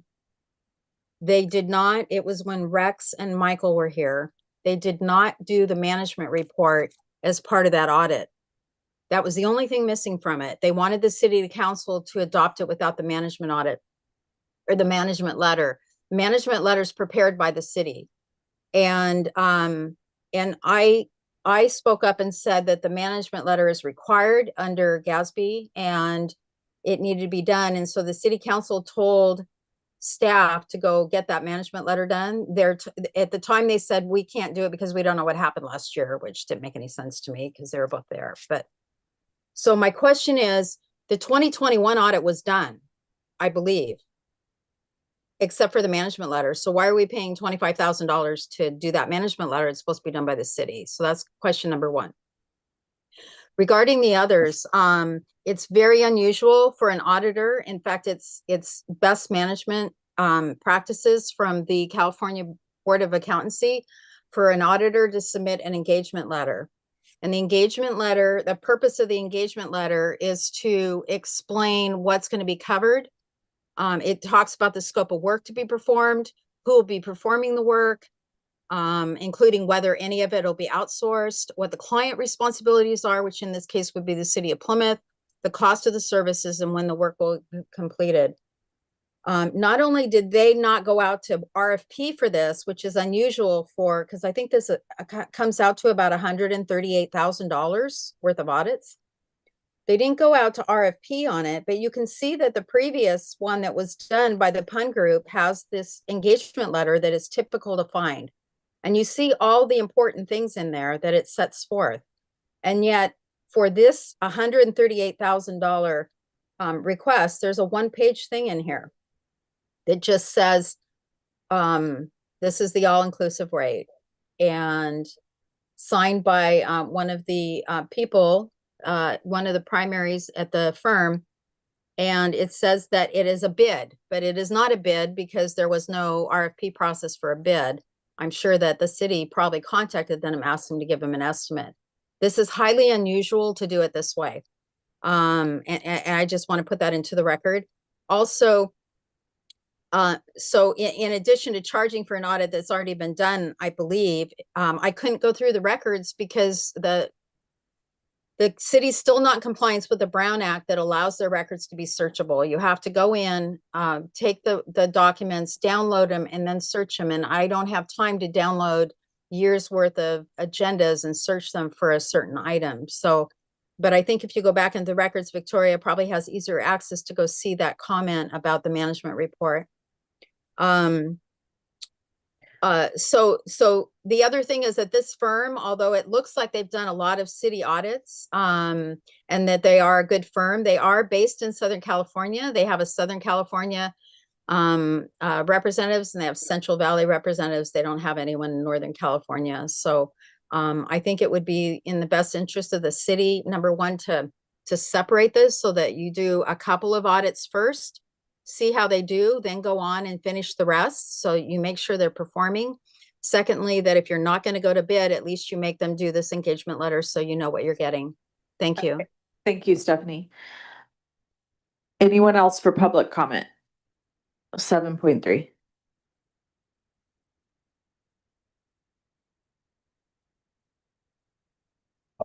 Rosemary Marino Moody, Plymouth. My question is, are we now up to date with all our finances so we're able to do the audits through 2025? Not yet, ma'am. Okay, so how far are we up to? Do we know? Because we haven't had a finance report for, well, I haven't had one for a while. We are ready to proceed with the 2021. Okay, audit. so none of the rest. So I just find it highly unusual that you're guaranteeing all these audits when we're not even close to closing those to be available for audits. So I agree with Stephanie when she's saying maybe do a couple of them and then come back, because you know, it could be years before you guys get to this, unfortunately. I hate to say. Okay, thanks. Thank you. Anyone else for public comment on 7.3? Seeing none online, we didn't have any written in. I'll close public comment at this time. We'll move to council discussion. Wendy? Yeah, I have a few things. First off, we don't have an engagement letter because we have not engaged with the firm yet. This is Can you talk into your mic? This is a proposal from Moss Livy Hartzman. It's not an engagement of what they will do for us. I just want to make that clear. That's Okay. it's just a proposal. What we're looking at here is five years of audits. In accounting, it's best practices to have one auditor do 3 years and then move on to the next. The 4th year, you go forward with another firm. Okay. That's it's not a rule, but those are best practices. Best practice. Yes. You don't want the same firm doing all your audits, Correct. basically. Yes. The other items I'd like to know a little bit more about this 2021 audit, the 21-22 audit that the PUN did. How far did they get? How much did we pay them? To my knowledge, the PUN group hasn't done any work. This was we never proceeded with the PUN group. Okay. Oh, so Did we pay them? I didn't look into that, but I can get that answer for you, but I wouldn't imagine so if they didn't do any work. okay. I wouldn't put it past us. Yeah, Yes. that is my number one thing is like, did we pay them? Because it was set to begin April 17th of 23. I believe the last time Andy was here, he had said we had not paid for any work under that contract. Because I want to verify Get that. clarification on that Yeah. one, please. Wendy, did you have something else? yes, because from this, it looks like they were doing the 21-22 audit. So is this the 21? Is it the 2021? And what? I'm confused. 2020, 2021 or 21, 22? Yes. That's and let's see, what other items did I have that I wanted to talk about? I know we just answered the question how close we are to actually being able to engage in these audits. Because it doesn't sound like we're quite ready We're ready for the first one. for the first one. Right, Okay. and staff has made tremendous progress in the last couple of weeks to get us ready for the following. Okay, so the timeline expectation is workable. Like there's something that we can build a timeline right now. I couldn't give you that timeline right now because we are going through some changes, but I can tell you that they're diligently trying to reconcile everything Okay. and get everything squared away. Right. And 2020, the 21 audit will take time. So probably by the time that one's done, we'd be far enough along to do the next year. I imagine so, Okay. man. Okay. At a cadence. Then one of my last things is if with the initial setup of audits, they do all the internal controls, they do all the testing. That usually can float over to the remaining years. Say we have engage these guys for a 3-year audit. These prices are going up every year. They should be able to alleviate some of the upfront costs out of the second and third years and do a step down as far as pricing. So, because they're not going to have to recreate the wheel every time, is I guess what I'm saying. So that concerns me with what they're proposing. And of course the 5-year, their willingness to do 5 years, which again, it's best practices, but you know, people do it. I don't know if we would really want to engage with that. I've heard that. Is that all your comments on that one? Do you have further ones? Just when there are full audits and not just reviews. Correct. Cameron? They're full audits, right? That's correct, ma'am. Just not reviewed financial statements. Correct. Got it. Okay, Okay. that's enough. Sorry. Thank you. Aren't we glad we have a finance person on council? And then we have another finance person on council, Debbie.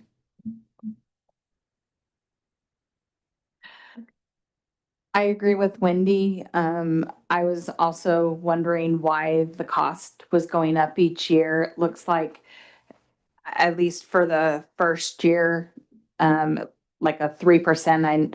I didn't have a chance to see if they were just automatically doing a 3% each year. But I think too, what Wendy said about the 3 years and then going to a different company. Okay. Holger, do you have any comments? Yep. Stephanie, if my hamsters are right, it adds up to $132,729. Just to point it out, I know you said 138, but it's still a whole lot of money that we would be spending. So my first question is, why or how was this firm floated and or picked?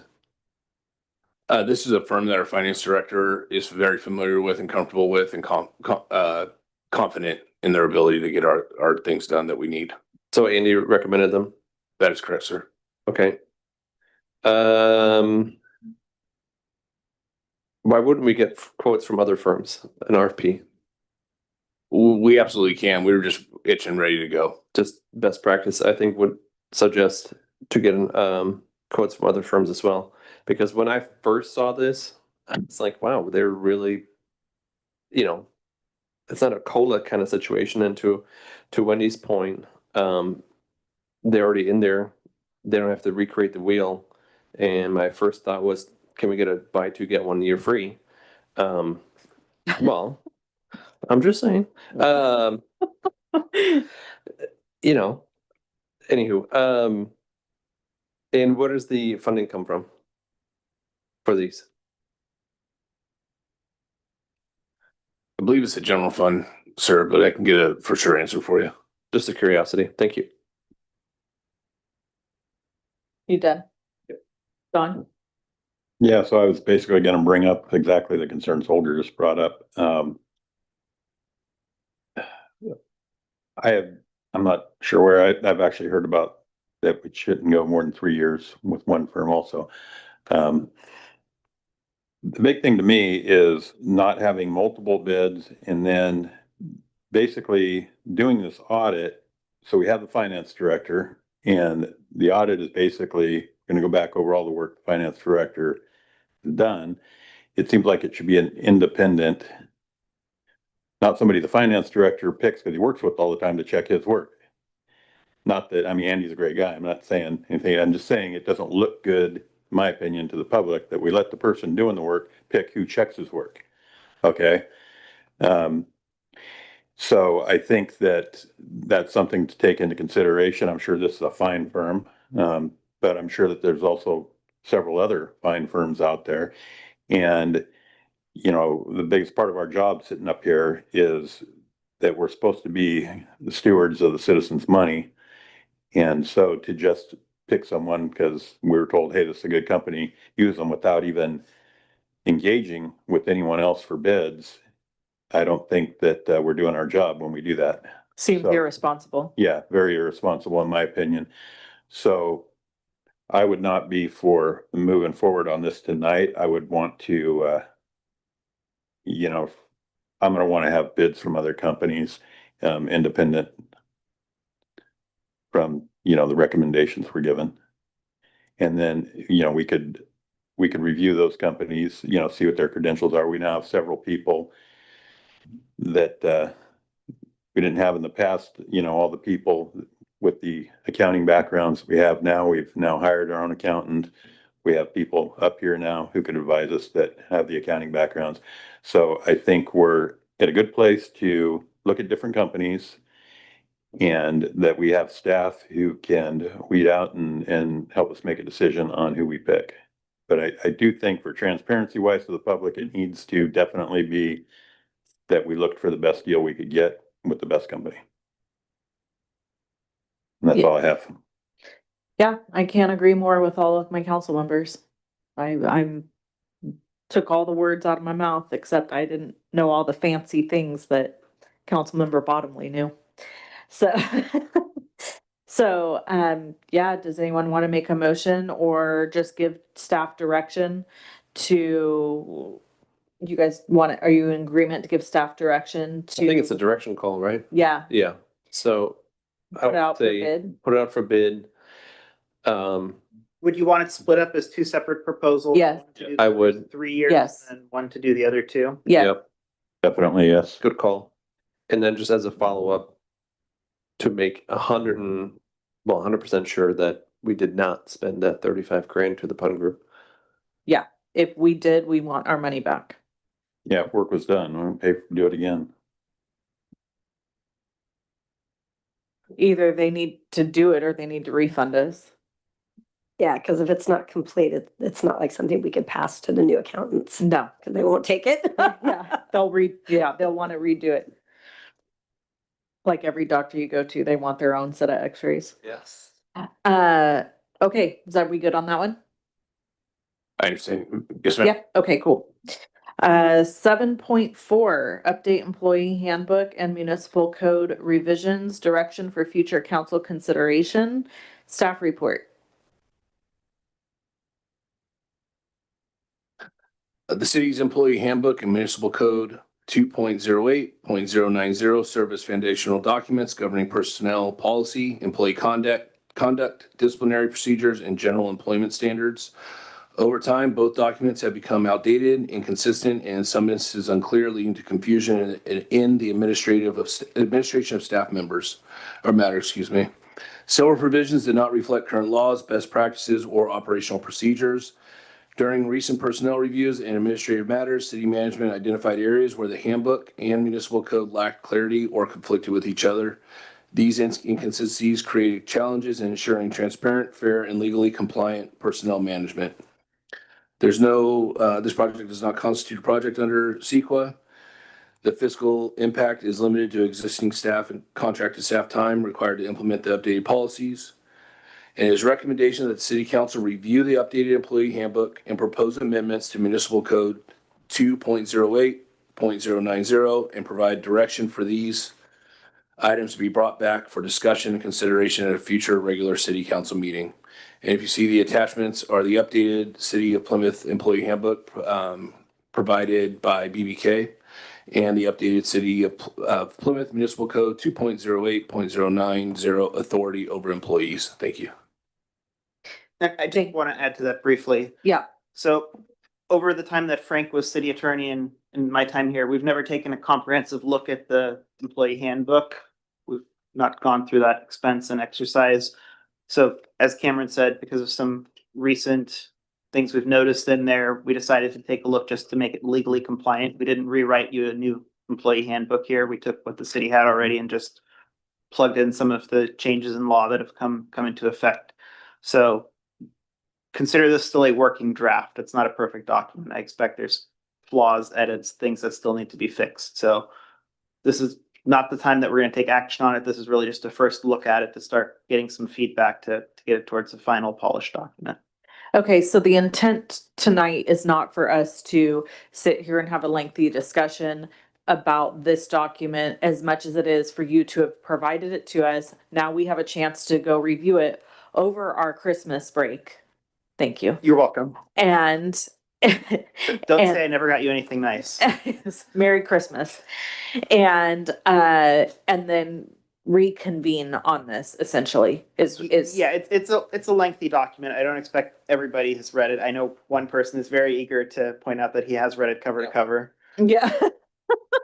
But I think it makes more sense if there's overarching questions right now to get those out there. And otherwise, I think it's going to be more effective for people to provide written feedback, and I can incorporate those with Laura Fowler, and we can get Written feedback to you, me and Cameron. so CC. Okay, thank you. Okay, And same Wait. for members of the public. If there's sure. broad questions now, we can try and address them, but really Sure. this is more of an exercise to just get this draft out there for feedback. Okay, so we'll go to public comment now. I see Stephanie has her hand up. Can I do Stephanie first and then take you, Butch? Okay, thank you. Go ahead, Stephanie. Thank you. Again, there's a whole bunch of changes made in here, but you really don't know what they are because it doesn't have track changes. So, it would be helpful if they use the previous, handbook, as it sounds like they did. If they did a track changes document for you, you can see what they've changed and why. Secondly, there's no reference to the in lieu cash program. You allow employees to take cash in lieu of benefits. I don't see any reference to it in here. If it's going to be a benefit, it needs to be in here, number one. Number two, it may mean that the current program is not authorized by the city, so that needs to be looked at. Number three, on page 29 of the handbook, it talks about the deferred compensation plan, and it's clear that somebody cut something out of here. It says the city provides access to a deferred compensation plan, comma, and then a bunch of empty spaces. Be nice to know what they cut out. It's also important that because right now the city is allowing employees to take, from judging from what was in the budget, to take $750 cash in lieu of benefits, and then get that $750 cash matched by another $750 of city money for their deferred comp plans. So they're able to put $1,500 a month into their deferred comp totally at city expense. If that's going to be the city's policy, it needs to be in writing somewhere. And this would be the logical place for that to be. Thank you. This goes for the municipal code too, needs to have track changes on it. There's an excerpt in there, but it's not track change. Thank you. Thank you. Maybe I could just Stephanie, thank you. I took notes, but if you could send me an email with your comments as well, that would be very helpful as I'm going through this. Butch?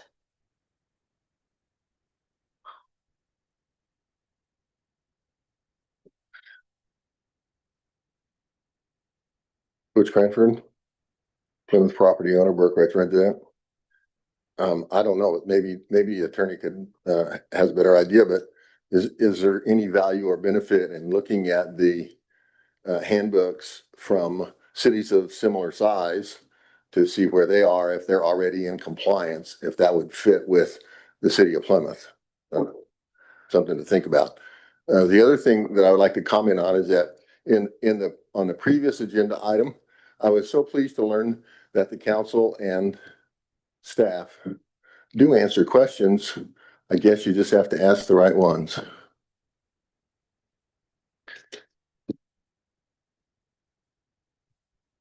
Okay, thank you.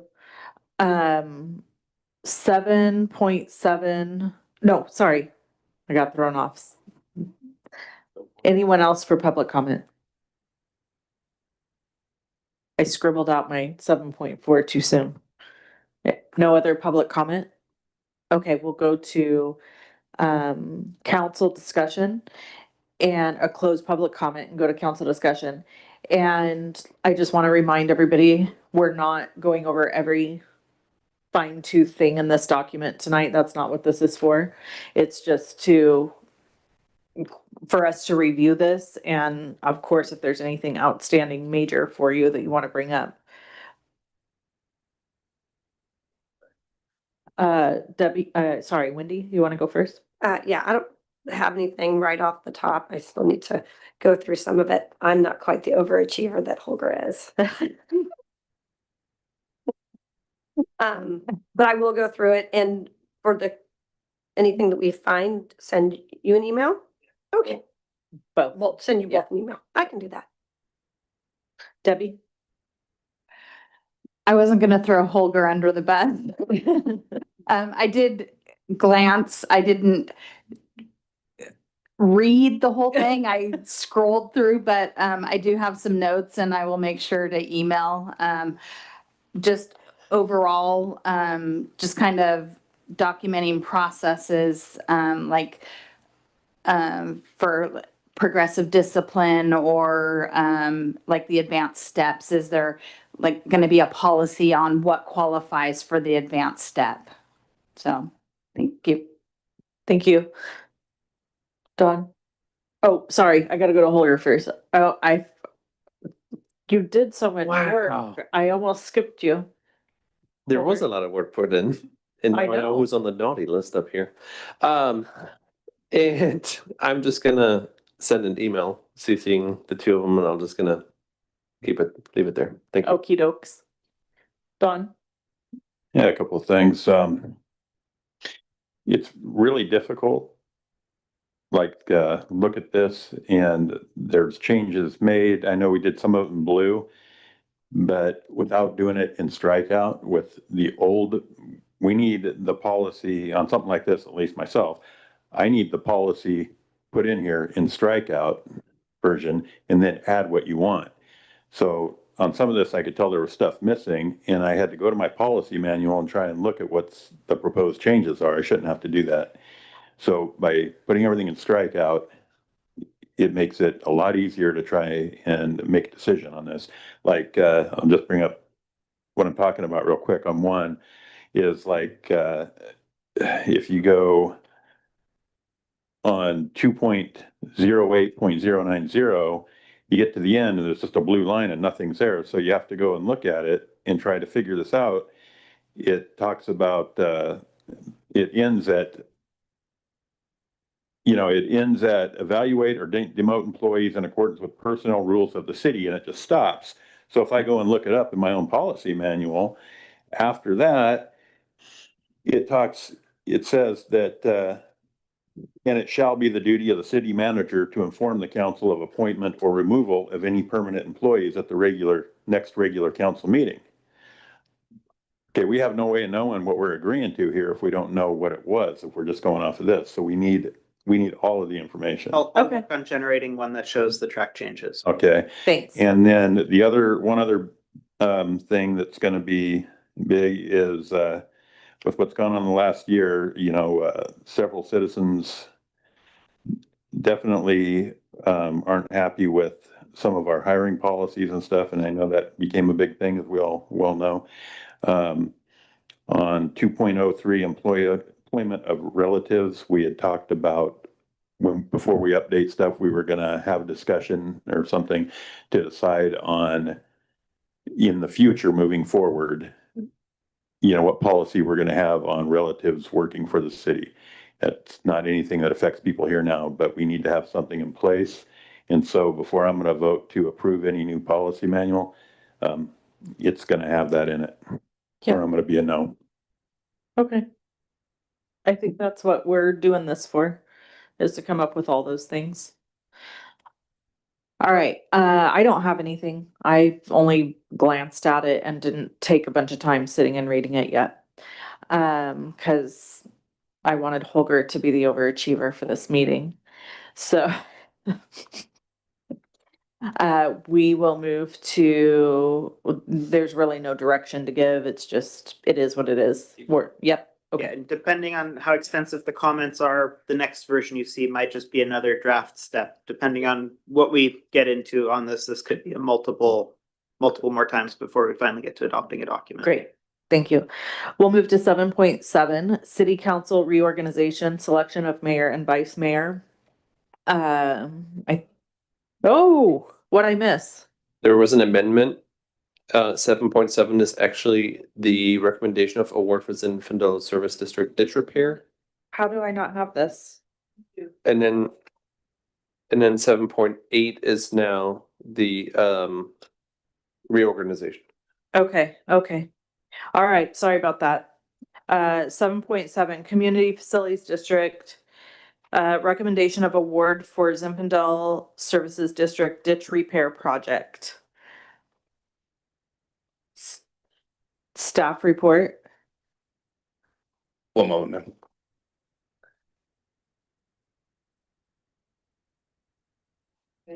Here.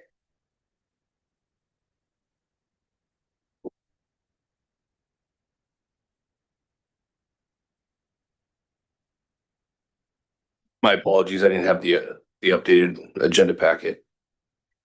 The city staff met with representatives from Zinfandel Ridge on October 26, 2025 regarding ditch repair to various sections of roadside ditches within the Zinfandel Ridge subdivision. Project plan specifications were prepared that included removing sediment from the roadside ditches and lining them with angular riprap base bid project. An additive alternate was requested by the Zinfandel Ridge representatives for substituting out the angular riprap with rounded cobble.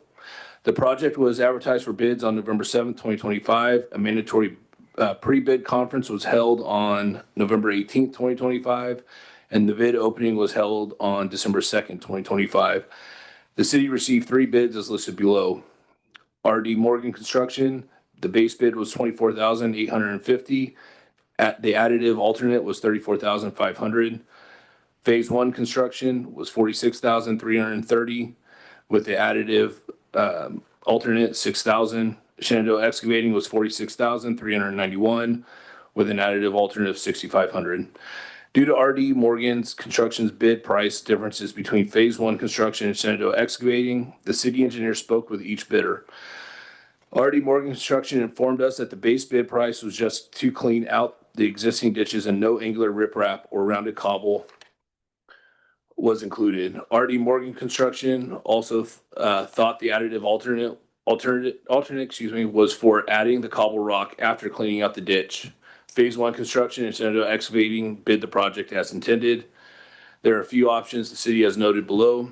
1, declare the low bidder as unresponsive and award the base bid to the second low bidder, which would be Phase 1 construction for a total cost of $46,330. Option number 1, but included additive alternate rock, rounded cobble rock instead of angular riprap for a total cost of $52,330, or reject all 3 bids and rebid project. The city engineer does not anticipate lower bids with this option. The fiscal impact funding for this project would be from the Community Facilities District, number 2016, Tax 01, Zinfandel Services District. And recommendation, after discussion with representatives from Zinfandel Ridge, it is recommended the project be awarded to the second lowest bidder, Phase 1 construction, for $46,330 for the base bid only. And you have attachments for the bid summary and the resolution of 2025 TAC 24. Thank you. We'll go to public comment on this item, 7.7. Stephanie, I see your hand up.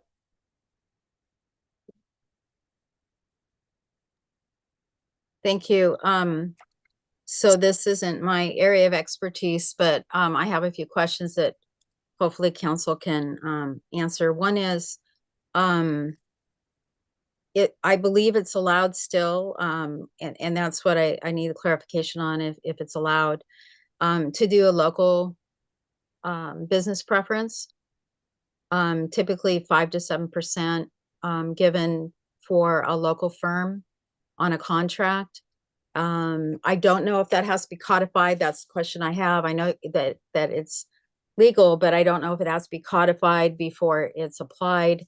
The difference between the out of county phase one construction, which I believe is located according to a Google search down in Atwater, and Shenandoah Excavating, which is local here in Amador County, does a lot of work in the city of Plymouth, including, I believe, pro bono work occasionally for local people. It's only a difference of $61, and that's well below the 5 to 7% that's typically allowed by other cities and counties. So I'd like to encourage the council, if legal, to consider giving the award to Shenandoah Excavating, the local bidder, rather than the other firm, especially since the bids are so close. Secondly, I want to point out, I hope it's a typo. At the top, it says recommendation award for Zinfandel Services District. I assume this is supposed to be for the CFD. There is not a Zinfandel Services District. Is that correct? I just want to make sure that's just a typo. Because if there's a separate services district, that's a whole nother conversation. Yeah, it's a typo. Okay, and then thirdly, there's a lot of drainage issues and stormwater issues out at ZR that were the fault of the developer and the city and the original agreement and implementation. I think there is a lack of stormwater facilities put out there. A lot of homeowners that had to put in their own money to solve these issues. I'm wondering if these particular issues, since they want to do a different lining on these things, it indicates they weren't done properly in the first place, maybe. Whether the homeowners out there should have to pay for this. I mean, maybe there should be some checking of the agreement to see if the developer is responsible for some of this, for not implementing the way it should have been to standards, so that we didn't have to. I know sediment is a normal thing, but it looks like this goes above and beyond just sediment getting in the ditch. Thank you. Thank you. Anyone else for public comment? Butch?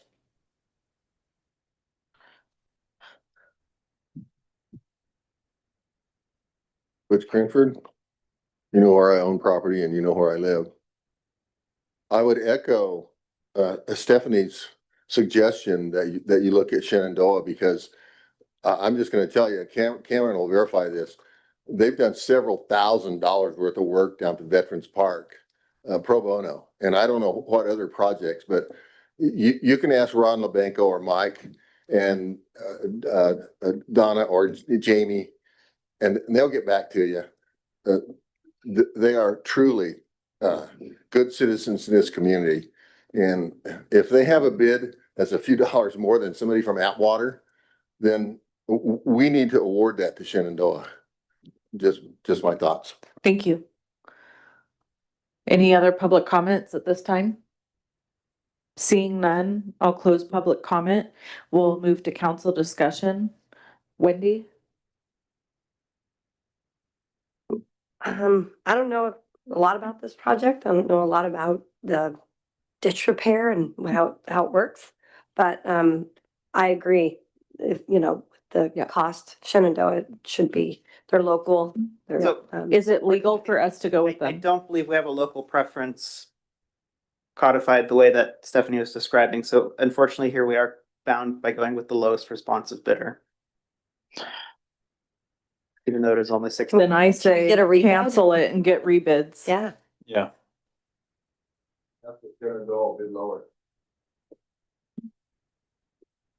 Not typically how this works here. And the Zinfandel Ridge representatives did express a preference here for phase 1 construction. We did talk with them about this. I spoke to 2 people from the HOA on this exact thing, because when I went through my packet and I noticed the $61 difference, they also echoed the fact that,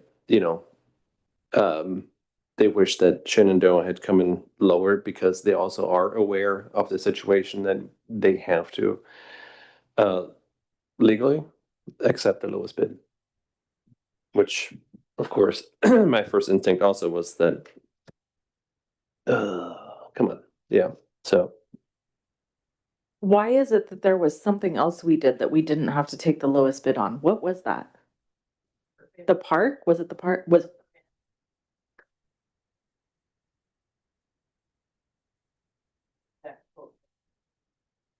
no. No, there was something else that we got to choose. What was that?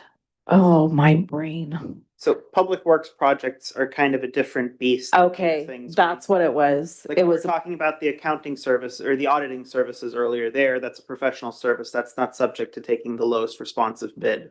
That's a different thing. So here with a public works project, our hands are a little bit more tied than they are with other types of procurements that the city does. Here's the thing. So, Oh, go ahead. oh, I mean, we're given three options here. One's reject all and rebid the project, since the one contractor seemed to have not bid it properly. My thought is kind of what everyone else's is, and I know that not only is Shenandoah very close to the city limits, I know some of the employees are citizens and constituents. I don't know why we don't have this local preference thing in place. I wonder how long does it take to have a local preference thing voted on and in place? We can look into that. Okay, I don't know how the citizens in Zinfandel Ridge would feel, but for me personally, I say you go with option 3, just reject them all and rebid it. Now, one risk with that is we could get no bids next time around. We could get higher bids. Our engineer estimates that the responsive bids, the reason they're so close is that that's really about as low as it's gonna get for this project. Well, you live there, what do you think? I mean, I'm with you. I would go with number 3 on this as well. However, rainy season is upon us, and I don't know when and how fast this work can even be completed. To send, So I have spoken with our engineer about that, and okay, it can be done relatively quickly. That's part of the reason we've brought this forward now, is to try and right. still get some utility out of it for this rainy An season. RFP would take another It 2 would add- weeks minimum, It would add much more than that, probably. 30 days By the time we minimum. come back for another council meeting, it would add at least a month, if not more. Sounds a bit of a tough spot here in a pickle.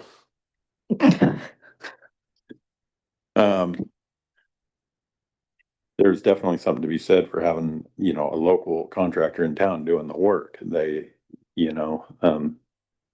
not that there's, these other contractors wouldn't do a great job also, but when somebody's doing work in their own town, you tend to be getting their best. And so I really, I'd like to see us use the contract right here. Over $61 is just, this is ridiculous. How critical is this to get it done? I haven't looked at exactly, I haven't been out there and looked at this. Holger could probably tell us, he drives through there every day. So, is this something that's critical to get done right now? I could tell you from talking and meeting with the CFD, they want this done as soon as possible. Like they wanted it done last week type of thing.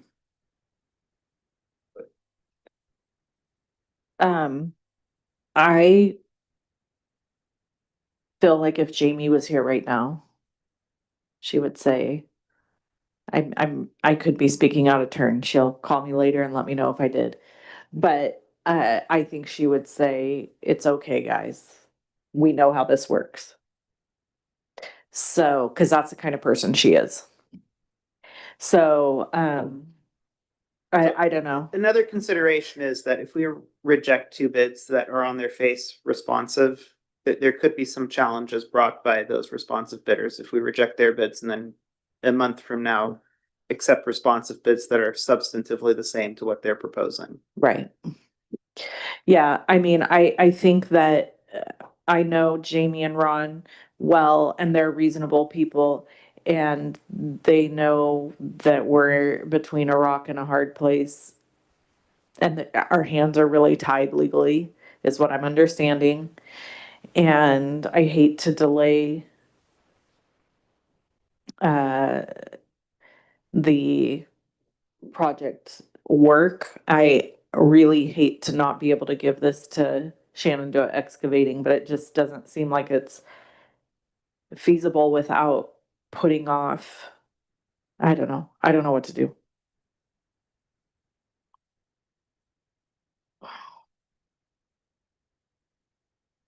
I'll say this much, no time for this later on, I guess, but, I would like to say that, something for our attorney to work on by the next council meeting, that we adopt a local preference. Is that possible? I don't know if we can get it done that quickly, but it's on my list, yes. I feel like that, I feel that if we, as long as we get it on there, you know, it's a bit Can of we a. wait to make a decision on this until that's put in place? No, No, that wouldn't work. no, unfortunately not. But it's something that would behoove us to have in the future, and that's. We knew the guarantee answer way, to yeah. that before I asked it, but We'll have more projects that will benefit from something like Yeah. that. yeah. Yeah. Debbie, did you have anything? I would like to go with option 3, but I think in the best interest that we have to accept the bid.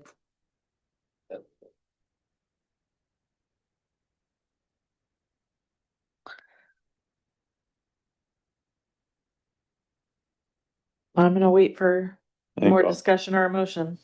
I think all in all, you know, I have my personal feelings on it, but I think we gotta do what we gotta do. I agree with Debbie. You know, the citizens out there want it done. And I don't know how big of a problem it is, but it sounds like it's something that needs to get done now. And we gotta go with what was in place when the bid was put out, when it was put out to bid. So I think, I'm gonna vote to reluctantly accept the bid and get the job done and remedy the situation in the future in case we have stuff this close. Do you want to make a motion? Yeah, let me see here.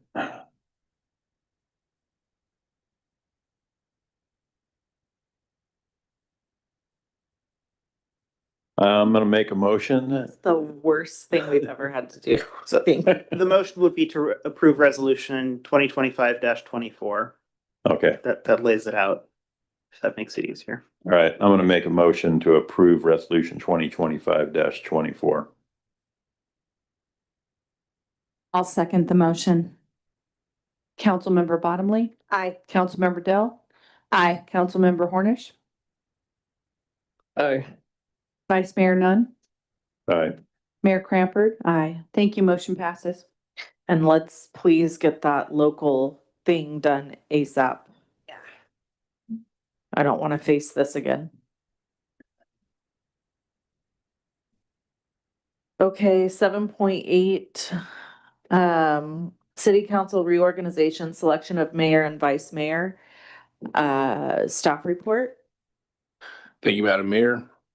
Every year, there's a selection of mayor and vice mayor among council members. Duties of the mayor include: the mayor as chairperson presides over the regular and special meetings of the council, keeps the discussion focused on the issues, prevents overly dominating members from having a disproportionate influence, solicits opinions, feelings, and positions from resident members, discourages finger pointing and blame-oriented statements or questions, protects colleagues and staff from verbal attacks, encourages the generation of alternative solutions, protects new thoughts from being rejected prior to consideration, delays evaluation and analysis of alternatives until all are on the table, facilitates the meeting and does not let the elected body drift off topic, guides the process of screening alternatives and selecting a solution, attempts to build consensus among members during the meetings only. The mayor has the authority to call special council meetings. The mayor is required to sign all ordinances, resolutions, and proclamations. The mayor signs all letters from the council. The mayor represents the city at civic and community functions such as Purple Heart Ceremony, Harvest Festival, Christmas Market, League of California City Division meetings. And then moving to the vice mayor, assumes the duties of the mayor when the mayor is not available.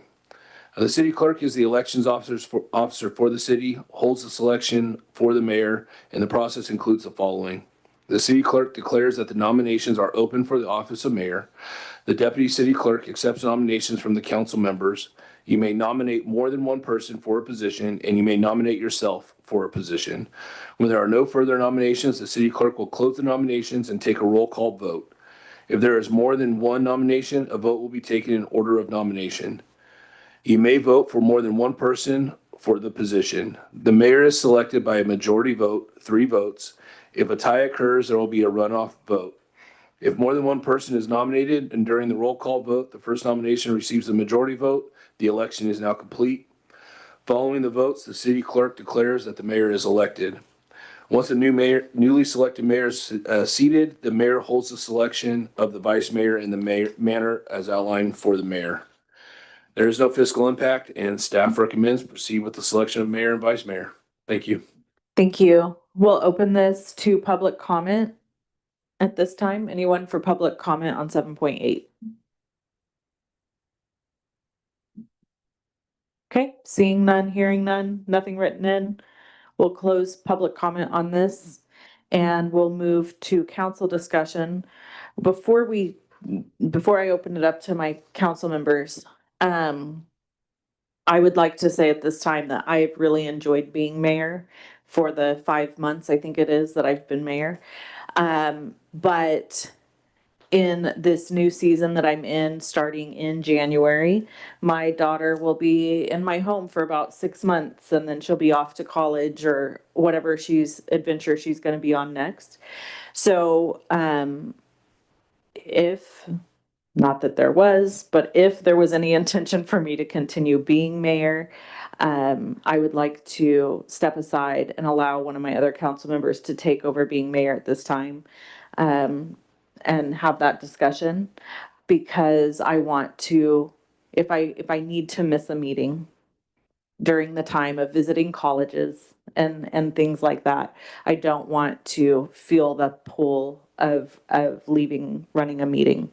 So I just wanted to make that statement before we got into discussion.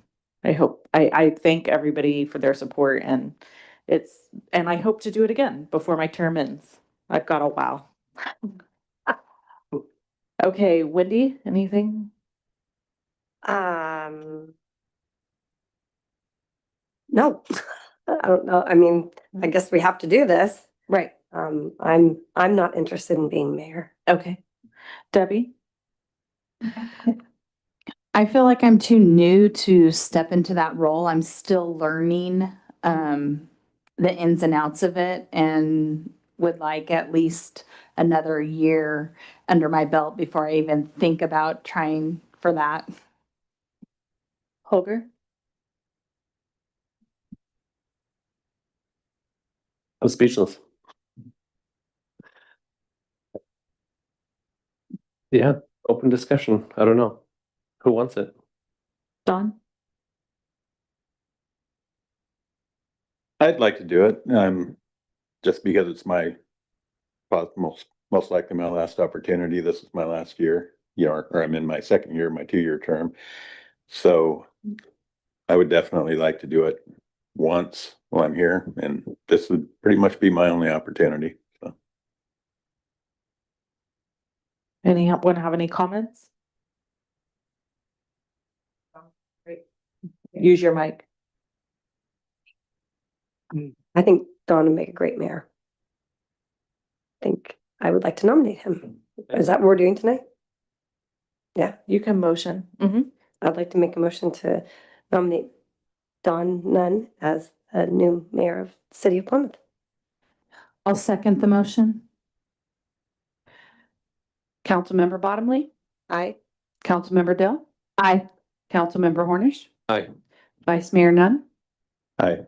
Mayor Cranford. Aye. There are 5 votes for Vice Mayor Nunn, so he has been elected mayor, and I'm going to turn the meeting over to him. Congratulations. Thank you, guys. I appreciate it. Appreciate your support. Okay, so I guess we're going to do the same exact thing now for the vice mayor position. Open it up to discussion. Whoever would like to speak. If Wendy, if you want to go first as far as vice mayor? Or do we have to have a separate? We're good. Yeah. Yeah, I think- Right, we're good. Okay. I think anybody, Holger, you want to do it? I would do it, yes. I would nominate, I make a motion to nominate Holger if no one else has any objections. I would second that motion. Councilmember Bottomley, Aye. Councilmember Dell, Aye. Councilmember Hornish, Aye. Mayor Nunn, Aye. Councilmember Cranford. That was really out of order. It threw me off. Aye. Thank you. Motion passes. Congratulations. Yeah. Thank you. I'll Paul. Congratulations, That Holger. Smoothly.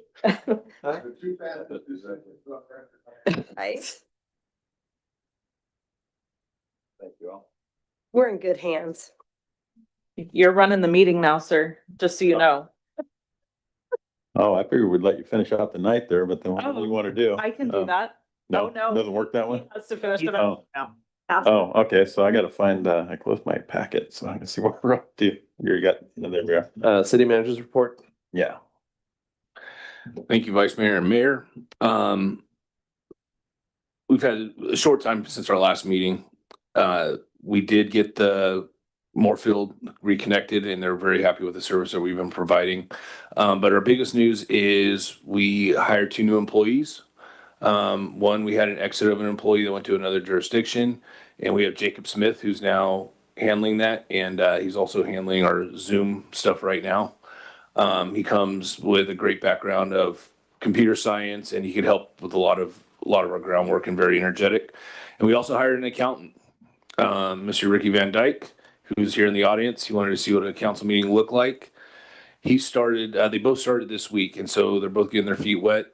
Ricky's been working with our contracted accountant, 3 Business Solutions, and the plan is to keep that contract going for the time being, just to help get Ricky trained. He's also working with our our finance director, and to ensure everything's getting caught up and they're hustling. So it's been a very exciting week down here at City Hall. Thank you. I almost.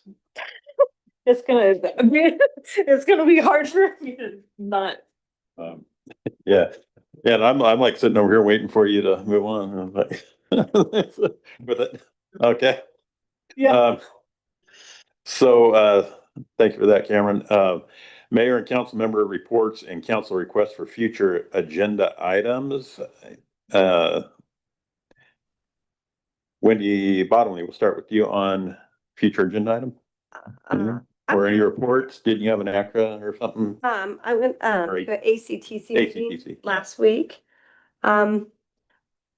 Nothing super, informative for the city of Plymouth regarding, the meeting. They did talk a little bit about the RITF. RTMF. RTMF. I mean, there's so many acronyms.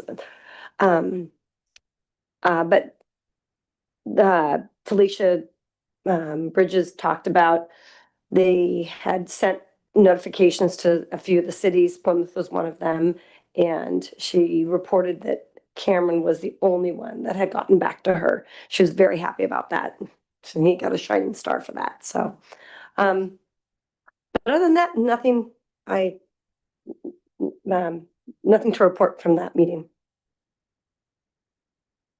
That's it. I can't turn my mouth. Oh, yeah. It's good thing we must get used to this. I'll wait for Holmes. So I guess we would go to actually Wendy, Councilwoman Hanford. It's gonna take some serious Yeah. getting used to.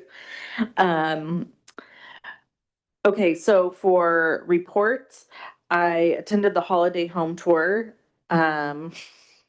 You attended it too. I get. Usually we come to meetings. I almost did. I was like, I'm thinking about this. Yeah, now you're vice mayor, so you're last before Dawn. Get used to that. So holiday home tour was awesome. I attended that. in the morning with my best friend. She came up from Sacramento and we had a wonderful time, ate at Taste. And then I volunteered at the holiday home tour for the Colburn House, which was awesome and incredible. And a huge shout out to Rotary for putting this entire event on. Huge shout out to Jamie and her family for working so hard to I can't believe what they were able to do to the Colburn House in 7 weeks. It's unbelievable.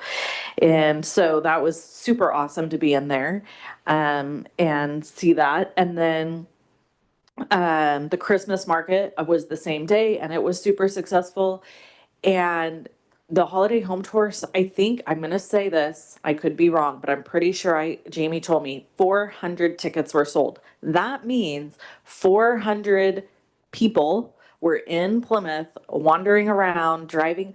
Taste was packed. My friend and I almost didn't get a seat. We had lunch at Taste, and the market was packed. And Arrowhead Acres, who's our new pop-up plaza lease person, she said she was almost sold out. It was awesome. I can't say enough about it. The whole event was incredible, and I hope next year they do it again and they plan it on the same day as Christmas market, just like they did this year, because I think both events made the other event so successful. So that was incredible.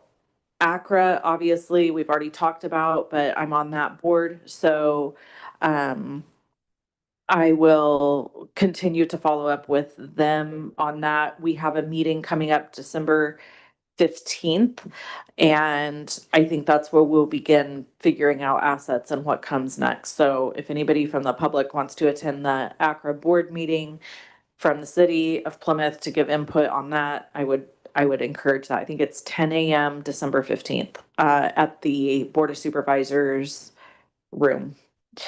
I think that's it. As far as agenda items, I think I've already said the local services. That is my new favorite thing to have put on an agenda. I've already put a colleague on it. Perfect. So that's it for me. Debbie? I don't have anything to report out. One thing I did want to ask to be added to the agenda is if we could get a budget update, see where we're going with revenues and expenditures coming into mid-year.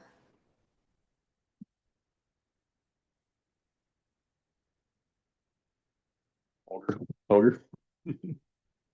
Yay. I can't stress this enough that the holiday home tour was phenomenal, as was the Christmas market, and they have to coincide. Because, you know, my wife Tiffany calls me Mr. Christmas, and I had the best day that day. I had no meetings, and I think you've got a lot of marching orders for future agenda items, so I'm going to drop it, leave it there. But I wanted to welcome the two newbies to the team again. So thank you for being here. Thank you. Yeah, as far as agenda items, we've already brought it up. I think we all want that local preference thing. So no more on that. I don't have any report, but one thing I will bring up, it's not necessarily anything would take action on the future, but I was talking to the city manager this last week, and as a lot of you guys know, I go out and walk pretty much every single day for an hour or so. I walk around town and I try and go up and down all the different streets in town and different things. And I'm walking up and down Main Street, and it occurred to me that the other cities in the county, they put up a big Christmas tree every year, and they have an event, a Christmas tree lighting. They have lights going across the Main Street. And I mean, some of our businesses have done great. City staff has put some stuff up, and it's wonderful. But it occurred to me that I think we're the only city not actually putting up a tree. And, we just did all this work in our park renovation. We could have added something. We still can. City staff can go back. So I would like to, I don't know, something, we could talk about or in the future, but next year I'd like to be on top of things, and I'd like to see us, maybe the city staff go out and actually put a spot for a large tree to go, and then we have people that, you know, either we get a tree or we have people, I think one here in the room right now could help us get a really tall 20, 30-foot tree. Or no. Supervisor Oneto. But He's in his own world. But it'd be something I'd like to see us add to the city's agenda events every year, be like an actual Christmas tree lighting. Here's the whole thing. town could come and, We add that to the home tour and Christmas market yeah, and that's fine. And I'm open to in the having- evening when it becomes done. Yeah, and it's something when we don't have more pressing issues on the agenda, things, you know, that we need to deal with, that we could have this discussion about maybe setting up and doing that. And, you know, yeah, you could add stuff to it. Everybody could put their input and, but I would like at least to Yeah. do something, have an event, an actual lighting where everybody in town could come out and have a tree that's up and everybody can come to. Yeah, And and call the tree lighting ceremony. yeah, the tree lighting ceremony, and actually, you know, delegate some funds to maybe purchasing some lights for across the street and so forth. So that's a discussion I'd like to have in the future. And that's why I wanted to bring that up. Costco has a wicked deal right now on those cafe lights. I'm just letting you know online. You buy 3-pack and they're $20 each for 48 feet. That's pretty awesome. That is amazing. Shout out to Costco. Okay, so that's, anybody else with anything else come to mind? Or, all right. So at this time, I believe we're going to, go into closed session at 9:17. So we should take public comment if anybody has public Oh. comment on that. Any public comment on the closed session item, 10.1 liability claims? Claim by Outfront Media LLC against the city of Plymouth. Stephanie Morel.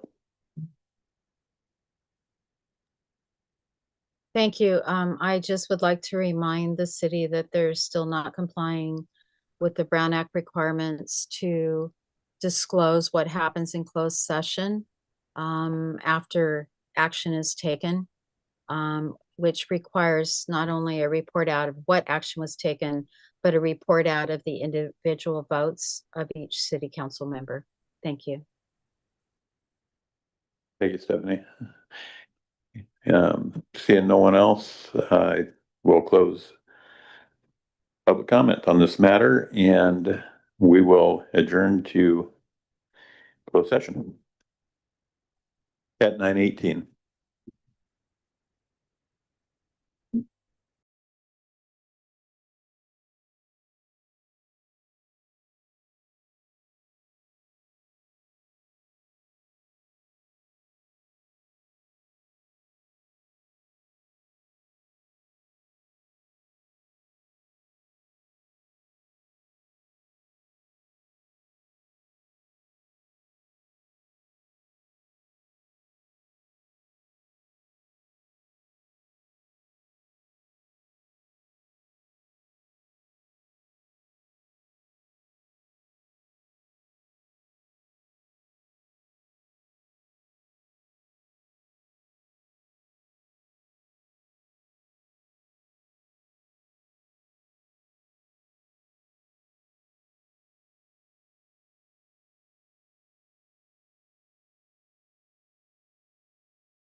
The city council has heard a claim by Outdoor Media against the city, Outfront Media against the city of Plymouth. The council has voted unanimously to reject that claim. Meeting adjourned at 9:37.